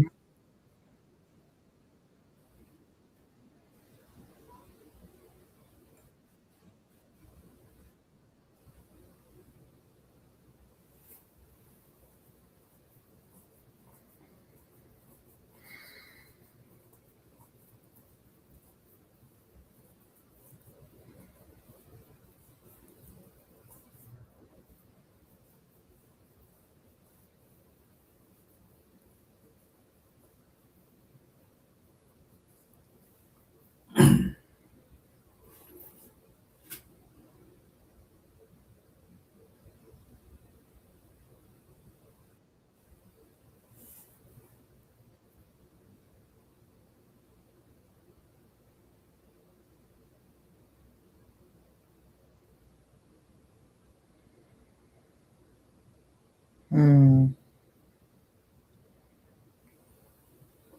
Yeah, Shane's definitely playing every bank like that as being like assuming he's gonna miss and playing really tight with his cue ball. And that's shots. A little bit of it's he's just trying to get easier shots, I think, and then he's gonna try to grind Triple G a little bit, which is totally the strategy. Triple G definitely these long games like this is not as effective. It's like doing really well when he was able to run out 3-4 balls and play a good safe when there was a stack. And now the balls are all in the open. It's just way more like got to one ball at a time. That's G's struggling out a little bit.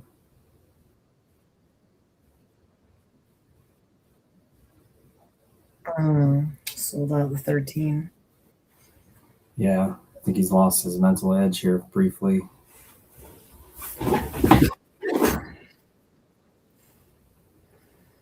I find that can happen to me too if I get close, getting closer to the end and you're on the hill and then you're like, all right, well, I should be winning any time now. An expectation on yourself, Yep. Whoa. Whoa. All right, well, this is Triple G's time to shine, I think. He's got the opportunity to really move some. Yeah, I don't know what he's waiting for this one. Right. I'd be like super excited at my life right now Yeah. after watching that happen. Not that the bridge is the easiest contraption that there is. Yeah, he basically just let him out. So, if you want to do justice to the game, you went out here. Getting the brass tacks now. It's true. That's right. I've been playing for several hours. This is to get where you got to have a little bit of stamina, not a little bit, a lot of stamina, because they've been focusing, taking a few short breaks, but not enough. All right, well, give him another chance. He will, apparently. Well, it looks like Shane's, he's hung in there long enough to have an opportunity. Yeah. Now we'll see if he can capitalize. Right. And Triple G's game, he is trying to a lot more. Stretch for it. Yeah. But he needs the extension. Looks like. Sorry, you were saying? Oh, no, it's fine. I don't remember what I was saying. Got it. Just talking to talk and fill the air a little bit, speculate on what's going to happen. Nice shot. And not what he wanted. He's still got a shot on the 13, though. Yeah. Yeah, eventually you got to start running balls, so not just making one. Yeah. When you have a chance to get two, in these end game situations, it's important that you do good. But I know that he's just trying to figure out how to make the ball. It was getting the bridge out or the extension out and having it pretty thin. You can't control the cue ball as well as you like. Plus, it's not his table. I know that. So.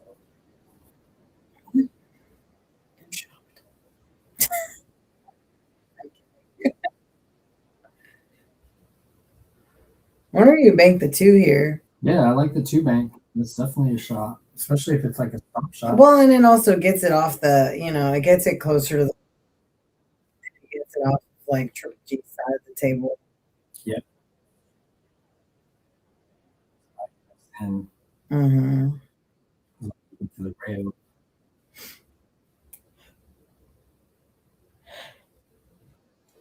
just gotta trust your stroke here, nice and smooth. Yeah. Trust your line and just follow through smooth. It looked like he kind of twisted at the end there. But even this result is okay. You still have to fire at it. I think. Take a shot.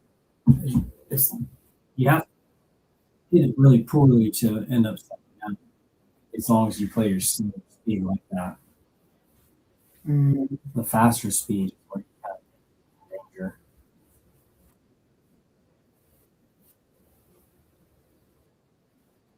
I think that Triple G can actually bank this ball. I don't know if he's going to or not.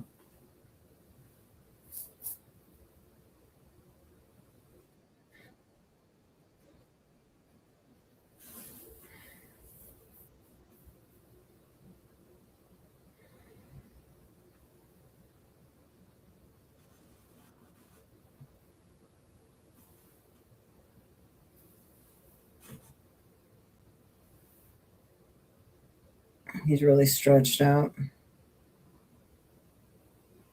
Ooh. Double hit. Sold out the. Yeah, just a touch more like left English. Would have been the shot.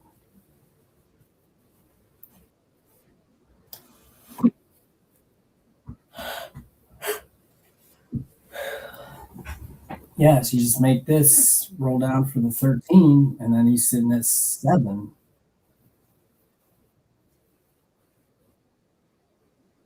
Nice.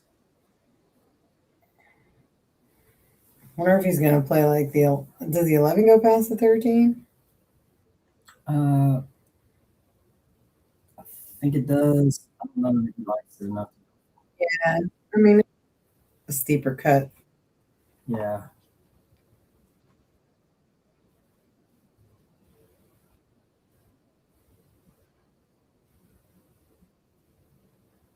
He is looking at it. Maybe he's going to go for it. Yeah, because this is a winner, though. If he makes this. Yeah, that's what I was thinking. Because then you got to assume that if he makes this ball, he's going to probably make the team. Yeah, that's what I was thinking. Just go kill. Yeah, because it might be a while till you have another like situation like this. Right. Get there. So yeah, the 9's interesting there.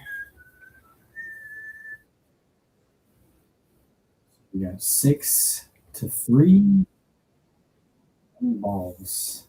Yeah.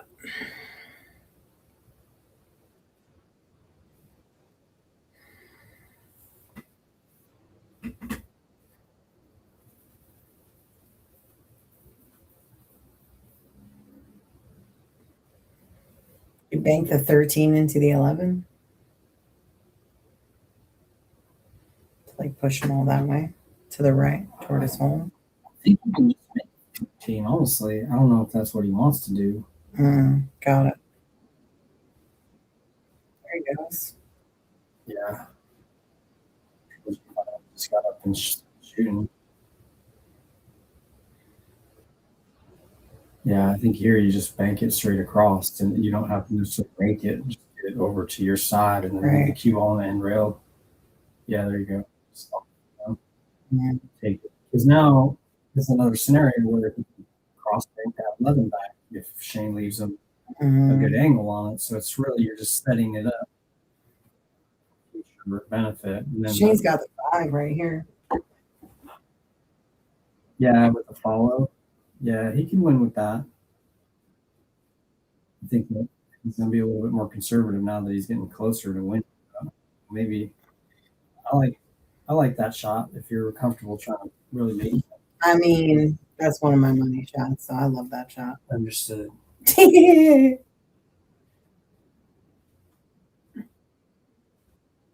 trying to take stuff out of play for Triple G.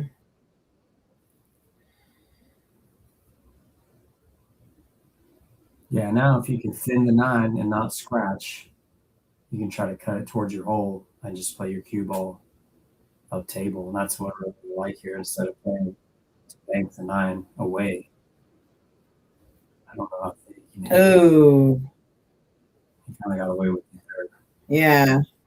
Not Only so because the nice. 9 stopped, you know, like, but it stopped on the rail, so made it a little bit harder. Where he-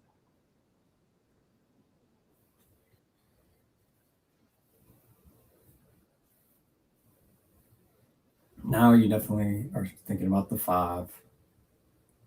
If you make this 5 into the 9, that's would be sweet. I think low risk too. Mhm. Well, and then you have more cherries for the picking later, as it were.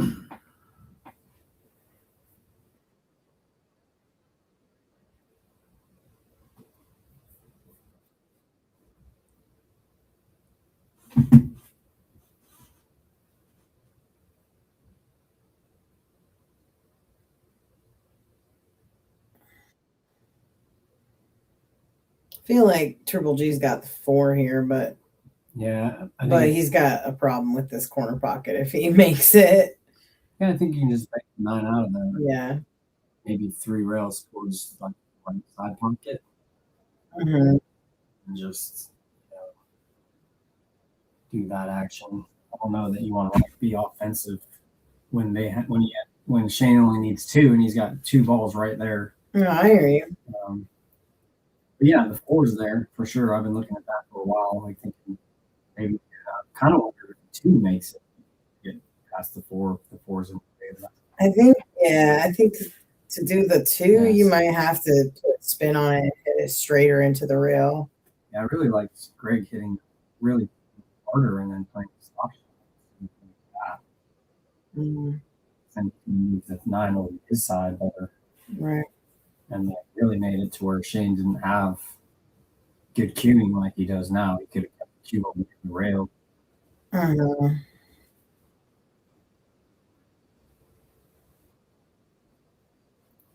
But he's made it tough enough. I don't think that you want to like try to bank the 9 here. That would be a shot if you can avoid the scratch. Which I don't think there's a scratch. Mm-hmm. This is risky. This is how he lost one game earlier. He was doing something. Oh. Oh yeah, 0 behind the ball and then sold out. Mm-hmm.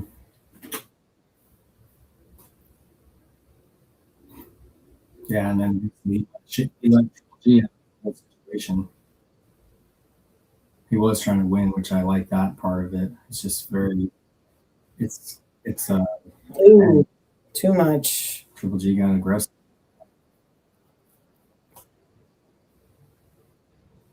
Too aggressive. Yeah. All he needed to do is just leave it on the end rail. Right. He didn't need to try to bump it or get right up on it. Yeah. Because there was no shot there to like protect against. Mm-hmm. Shane gonna play the bank?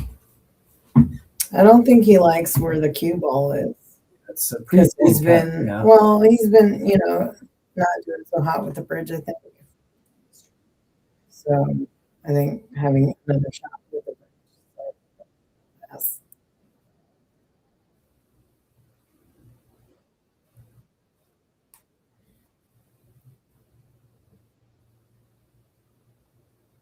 Oh, he hit one. Did he make it? Nope. So close.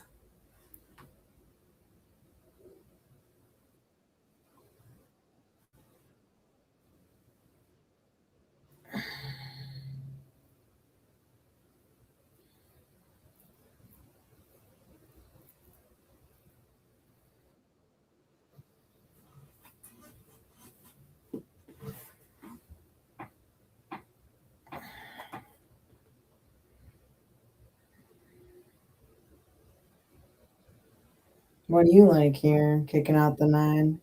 Yeah, if you can strike the 9 full Right. and avoid the points, then I like a stop shot. Otherwise, I have to cut it a little bit. I'll start kicking one more time. But Shawn Heenan is on. What's up, Shawn? How you doing? oh yeah, Shawn, one pocket. If you're going to be a lifelong pool player, if you have access to a 9-footer, is really mandatory. So it's not really the same kind of game on a bar table. But a 9-foot table, one pocket is a great game, especially as you get older and stop feeling like you want to start firing the rail at warp speed to get your shoot.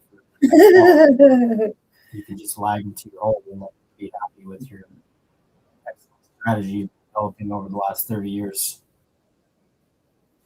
But it's not for everybody. Definitely, it's one of those games where if you're not playing for a few bucks, it's really not that much fun. It's I wouldn't say it's not much fun. But the strategy changes when there's a consequence, I would say.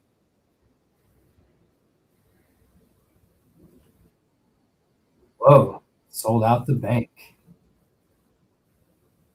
Yeah, and that, I mean, that bank would get him down table to get the other balls too. This could be A turning a point. turning point. It's a little bit close to the point. Maybe Greg doesn't make it, but I think that you definitely let him off the hook a little bit with that pressure that you have. I think you can just high ball, make this bank without doing much. Play shape for the 9. Right. Didn't turn. Yeah, you got to make sure not to hit the point. That's the bad thing that could happen. So you made sure of that. And he played his feet well. So I don't think that Shane can hit it directly. So he's gonna have to place it for a kick shot. Maybe 2 rails, or maybe use the 9 to just push it out of there. Mm-hmm.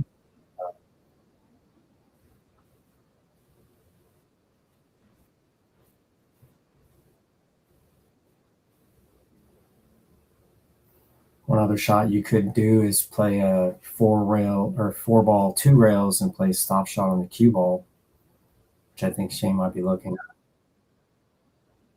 at. 0 creative threat. But Triple G's got something to think about as well. Mm-hmm. Just got to make sure you protect the cue ball. Yep. Hit it way too hard. Yeah, totally. But it's still a good shot. It would have been so much more effective. Dare ya. I'm in, Greg. But I know you won't be able to see that comment later while you're watching this, if you are watching it. Ooh, almost did it. The 4 is available now. Yeah. And the 9. He could go 4-9 and be done. I don't think he's going to try to risk putting that stroke on it. I don't know if he's even going to shoot it before. What? The 11 is right there. Yeah, true. He's got 6. It's like if he misses the shot and leaves the 11 with 5, now it's 6, and that's a different game. Yeah. Not to say that you shouldn't shoot the 4. That's the thing. This is what makes one pocket an interesting game, right? Because you get to decide how you get to play. The 4 is a legitimate shot. Too aggro. Well, if you make the ball, doesn't matter. It doesn't matter how aggro you say you are. It's just about how you're going to execute your chosen shot. I just mean a more aggressive player. It's a general matter. Yeah, for sure. That's what's interesting about one pocket is you don't really know what they're going to do. Yeah, at any moment, exactly. He might shoot that shot. And he's like, you know what? I'm shooting this shot. I'm going to go down fighting. Yeah, You know like what I mean? a I'm not off doing the kick bank situation. He loves that. Yeah, The, like, there's some the interesting side shots rail that have bank. been happening. He's been doing a lot of that, I feel. Mhm.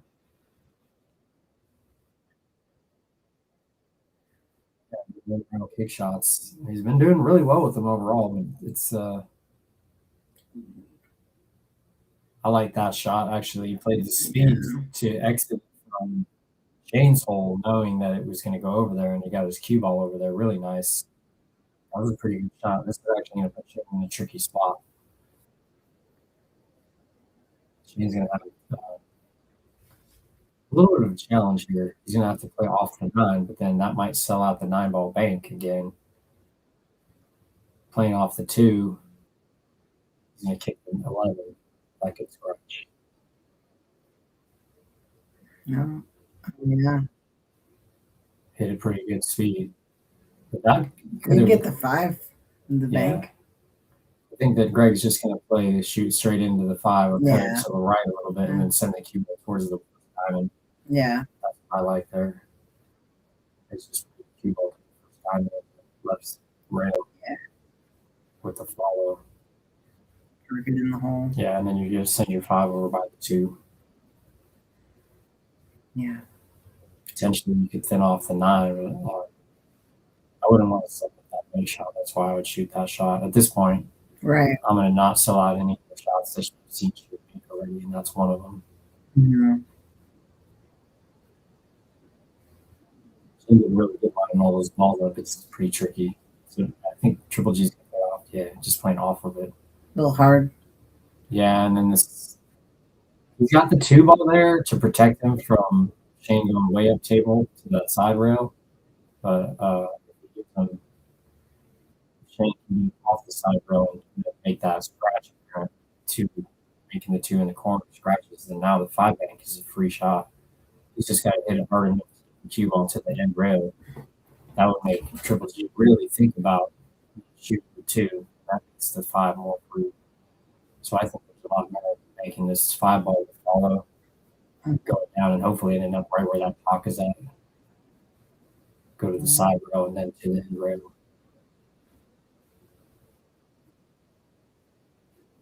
Yeah, because I see it like. You want the straight line or no? Yeah, we can. I don't know. It's up to you. Yeah, I see it almost going like here if you bank it with follow.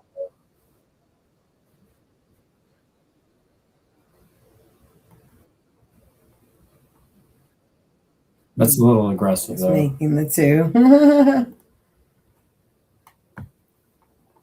Yeah, there's so many ways to play. It's all your flavor. That's really what's beautiful about one pocket and what makes it difficult to be good at it. Because part of the problem with one pocket is if you're shooting a shot you don't like and then you screw it up, you're really not having a good time.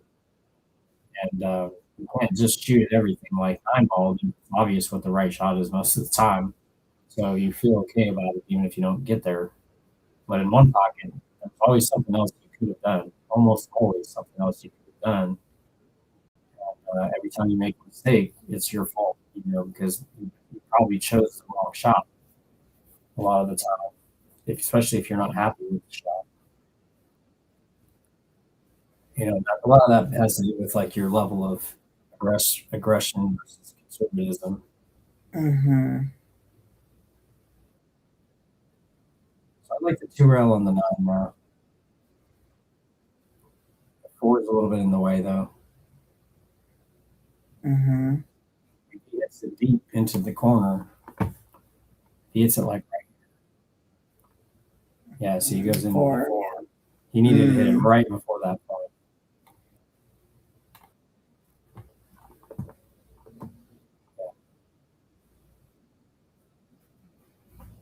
Shayne's going to bump the 2 here by making this 9.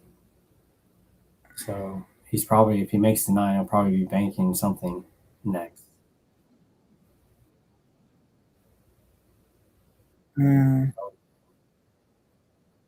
This is what Triple G was really waiting for. hoping for is Shane to make an unforced error, which Shane's been really good about not making those errors lately. Good shots. He's been doing well for the last 20 minutes or so. Yeah. So Triple G's favorite, I think, to make one at least and leave a ball by his hole. I don't know if he's going to want to juice inside, try to play back for the 2 ball. Or if you want to try to play just left only, because you don't want to draw the ball in case you hit the 2, and that takes that shot away. But I like playing it with just like left English and then playing sliding. And ended up just a little bit above the 2.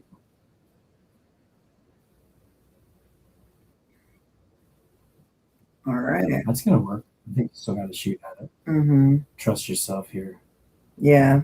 So he's got 5. If he makes this, it's 6. Yeah.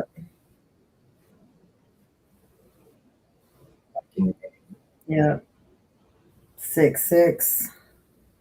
And now he's gonna knock this 9 I out. think he can bank this ball. I don't think he will. Yeah.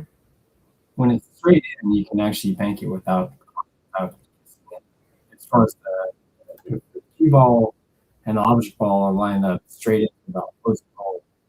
Most of the time, it's actually just you bank it with no English and make it out to kiss. You have to trust. If you're using English, typically that's when you get that kiss. Mm-hmm. And then mostly when you're aimed up like straight into the points, those are always kisses, and you have to use a lot of English to avoid them. Yeah. That's my experience. 6-6. We gotta.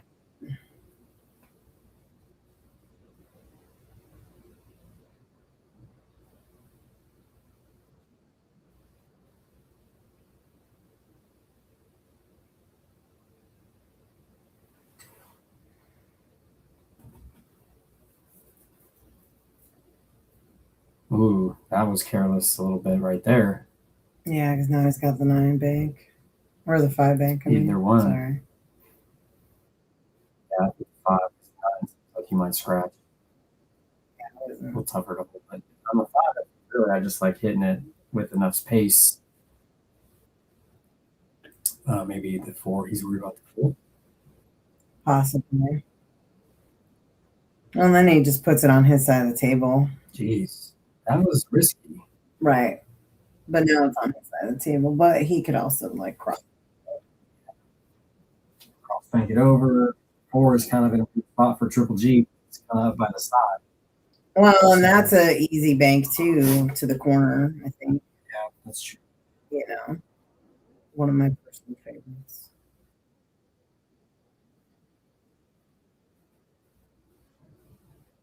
Yeah, I think he's going to shoot straight into the 9 here. Mm-hmm.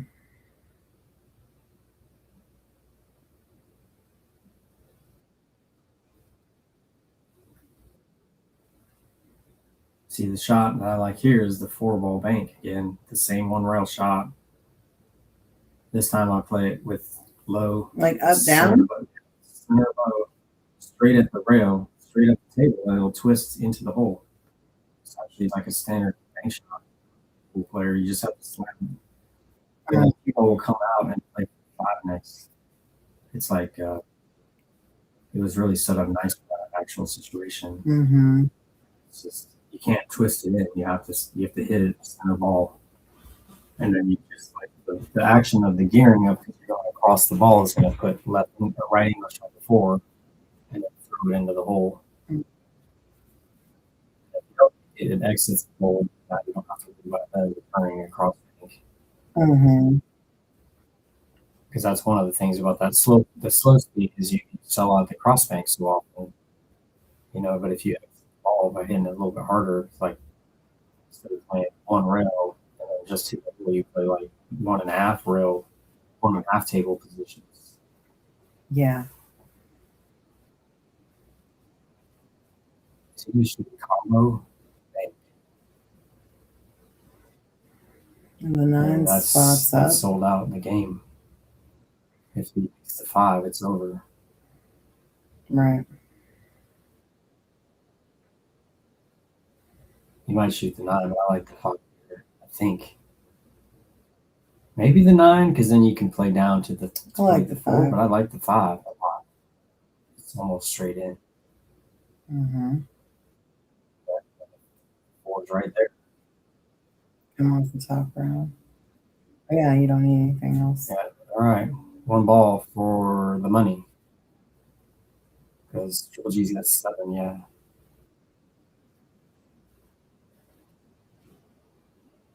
Yeah, you want to get down straight on it. Don't turn. Well, and you want to slow down a little bit. I think you remember at the first game when he was on his last ball, he just fired it in and it didn't go. Mm-hmm.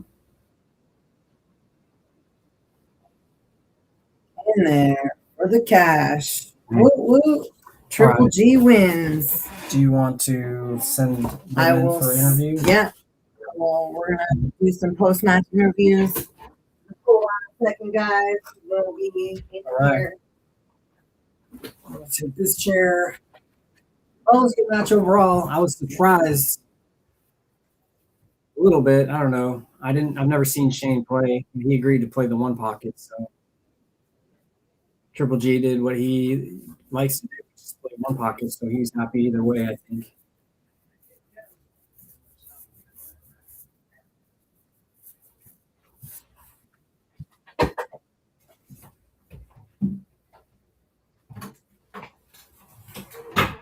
Yeah, so we're going to thank our sponsors once again while we're waiting for a little bit of interview action. Tibbitts at Fernhill, great brunch spot in Tacoma, reservations only. Get on their Facebook, clean slate pooltables.com. Use pool table services, moving, refills, get your table worked on. They'll do all that stuff. Congrats to Triple G for the win.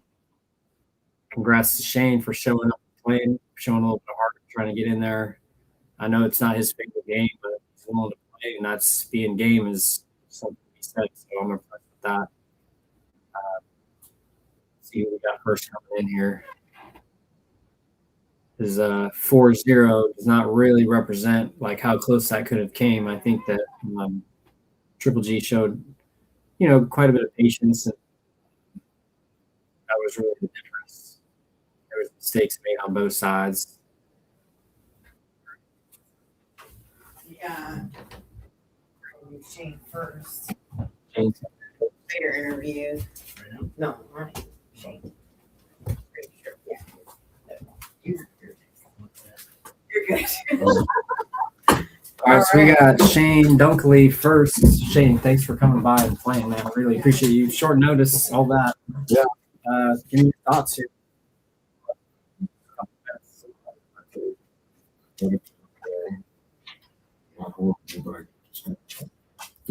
Couldn't close the deal. Yeah, you had a couple shots with that bridge or the extension that did It was went south really- on you, and that was brutal. Yeah, It's really bridge tough was to block. It was not my friend with that far. Yeah.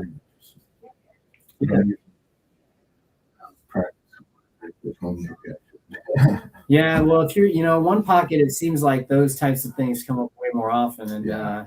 and that's the thing. That it's one of those real, nuanced game where it's like, yeah, I'm good with the bridge, but I'm not like good enough to use it in a key situation as much. I really like the way you were playing. You made some interesting choices, which I thought were actually worked out. Like some of the combination banks that you were shooting, playing it off the rail instead of directly into the ball, I thought was I was like, ooh, that actually makes a lot of sense. You're giving yourself a higher percentage chance to pocket up balls, and that's kind of a different method than I would normally use for those. So I was like, I learned some stuff watching you play, so I was happy to do that. I think a lot of people don't know how much about 1 pocket. I'm just trying to expose people a little bit to like how many different styles there really is, and it's all going to be effective. It's not about just being aggressive all the time, like rotation. Yeah. There are times when you need to be aggressive, though. Absolutely. Yeah, it's controlled aggression, as Tom Worth says. Yeah. Well, I'm happy you came on. I'll try to, if you're trying to get back up here and play another rotation with somebody, I'll definitely try to set you up in the future like that. Yeah, I mean, I'm down. All right. Yeah, I don't feel horrible about that fight. I mean, I felt like I had pretty good control of the cue ball a lot of the time. It's just it's a kind of a new game for me to play at this level. Yeah. I mean, Triple G definitely plays. That's his game that he likes to play. I played well on that. I gave him hand. Oh, you did. I mean, you know, the first game, he didn't know for some reason that he was only out. had one ball. And then that game you could go, and then that last game as well. In those two games, now you're talking about 2-2. It's really like a couple of shots where you had the bridge shots, extension. Yeah. You know, and Yeah, it's those were but it gives you something to look at. Where you're like, all right, well, I know some simple things that I can work on. Work on some bridge work. Yeah, which is like funny how cool is like that. We're like, dang, I'm actually should have been cool with that. Everyone tries to stay with me. Yeah, I've learned how to play left-handed specifically to avoid using the bridge as often, and I've been successful with that. But In the middle of the table like that. exactly, yeah. And then you're like over your head doing some weird stuff, Well, thanks. All right, yeah, appreciate you. Drive safe, okay? Thanks a lot.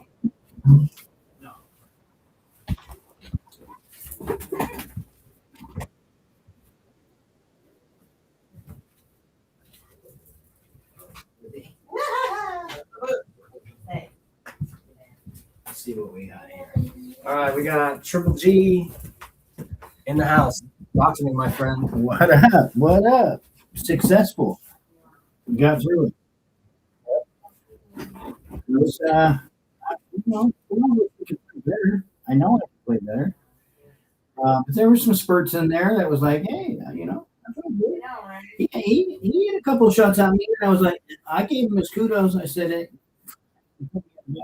I don't know what to do here. Agreed. You know what I mean? Like, I have a terrible memory, but he played a ball. He played a bank under a ball on the 9 ball and put it in his jaws. And I purposely left him there thinking that he really had no shot. And he just walked up there and looked at it, and he's like, all right, I just got to connect this to this, and blam. And I was like, yeah. Oh, fuck. And he had it protected. He was in the jaws. And, that was one of those shots. I was like, oh, damn, that was a good shot. I did not see that. I did not see that at all. Yeah.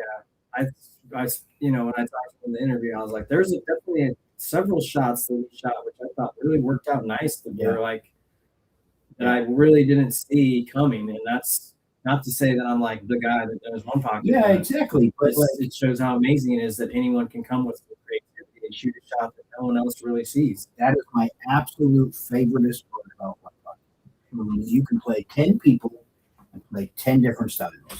You're going to see different creative. You're going to see some people and balls and stuff like that. Watching knows who Tommy Aiken is. Tommy is like, it's so jaw dropping to just watch that guy play around the stack, because that's not how I play. I don't see it like he does. 80% of that guy's shots, he's advancing the ball and putting it in the stack. I just wish I was there. But not everybody plays like Tommy. I mean, there's other people that just bank really, really well. And if you leave them a bank, they'll pick you off 1 ball, 2 balls at a time. 100%. And and if you're a good banker, then now you're getting behind the stack a lot of the time. Yeah. Now you got like a couple of shots, you make a good bank, and you run 2-3 balls. And now they're really in trouble. Versus a person that doesn't bank as well. You might make that bank, but then now you don't get the shot. Now you only get 1 out of it. Yeah. And that's really the difference. So yeah, I agree. It was really great having you. I was super stoked. I thought Shane was going to pull off a couple of those games. He had me the ropes for a minute there and switched on the power. There was a time where I had like 5 balls on my side, and like 2 shots later, they are all on his side. I'm like, okay, well, I fucked up there.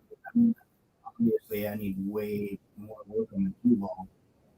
What I see in my head and what I do with my arm are 2 totally different things, my friend. Yeah. But I love the game, and like you said, you get to play people with different styles, and Shane's a good player. When he played good, he made some good shots. today just didn't work out for him, and he's been on both sides of it. So Yeah. I wish he wasn't so far away because I'm always looking for somebody to play. Yeah, right on, man. Well, appreciate you coming by again. Yeah. Testing our one pocket, the new setup here. I'm appreciative of that. Looking forward to future one pocket action at ESB. I mean, I know that you know that I'm a one pocket player at heart, so I'm just more waiting for the room to open, and then we're going to be having plenty of this going on, like that kind of thing. I know it's not for everybody as far as they know, but it is for everybody. It's a good game to go with if you're as you get older and you stop trying to be so aggressive all the time. You don't even have to be older, man. Like the thing is, like one pocket is the game that teaches you everything. It 100%. literally is the only game that has everything in it. Straight pool's pretty close, but I think that one pocket has a little bit different dynamic because you're stuck with one hole the entire rack. Yeah. But straight pool's another one. It's just, in my opinion, you get to freelance, just kind of shoot it, whatever. And obviously, at a greater skill level, that's not what's going on, right? But I just, I think, I mean, it's fun to watch a guy get on the right side of the ball 8 times in a row. You know what I mean? Yeah. Like, and just fire him into his hole or roll him into his hole. Every time, as a spectator, you're visualizing that. Look, this dude's making sure he's keeping his opponent off a ball, and he's making balls, and he's playing shape on the right side of the ball to get the next ball every time. Like, that shit's fun. Heck yeah. Yeah, I'm getting there. All right. Yeah. Thanks for having me, Hey, man. man. Thank you, man. All right, let's end this stream. Let's do it. Well, I can do that. I told Vic, I don't know if Shane's got time, but I think we should play you guys. End stream.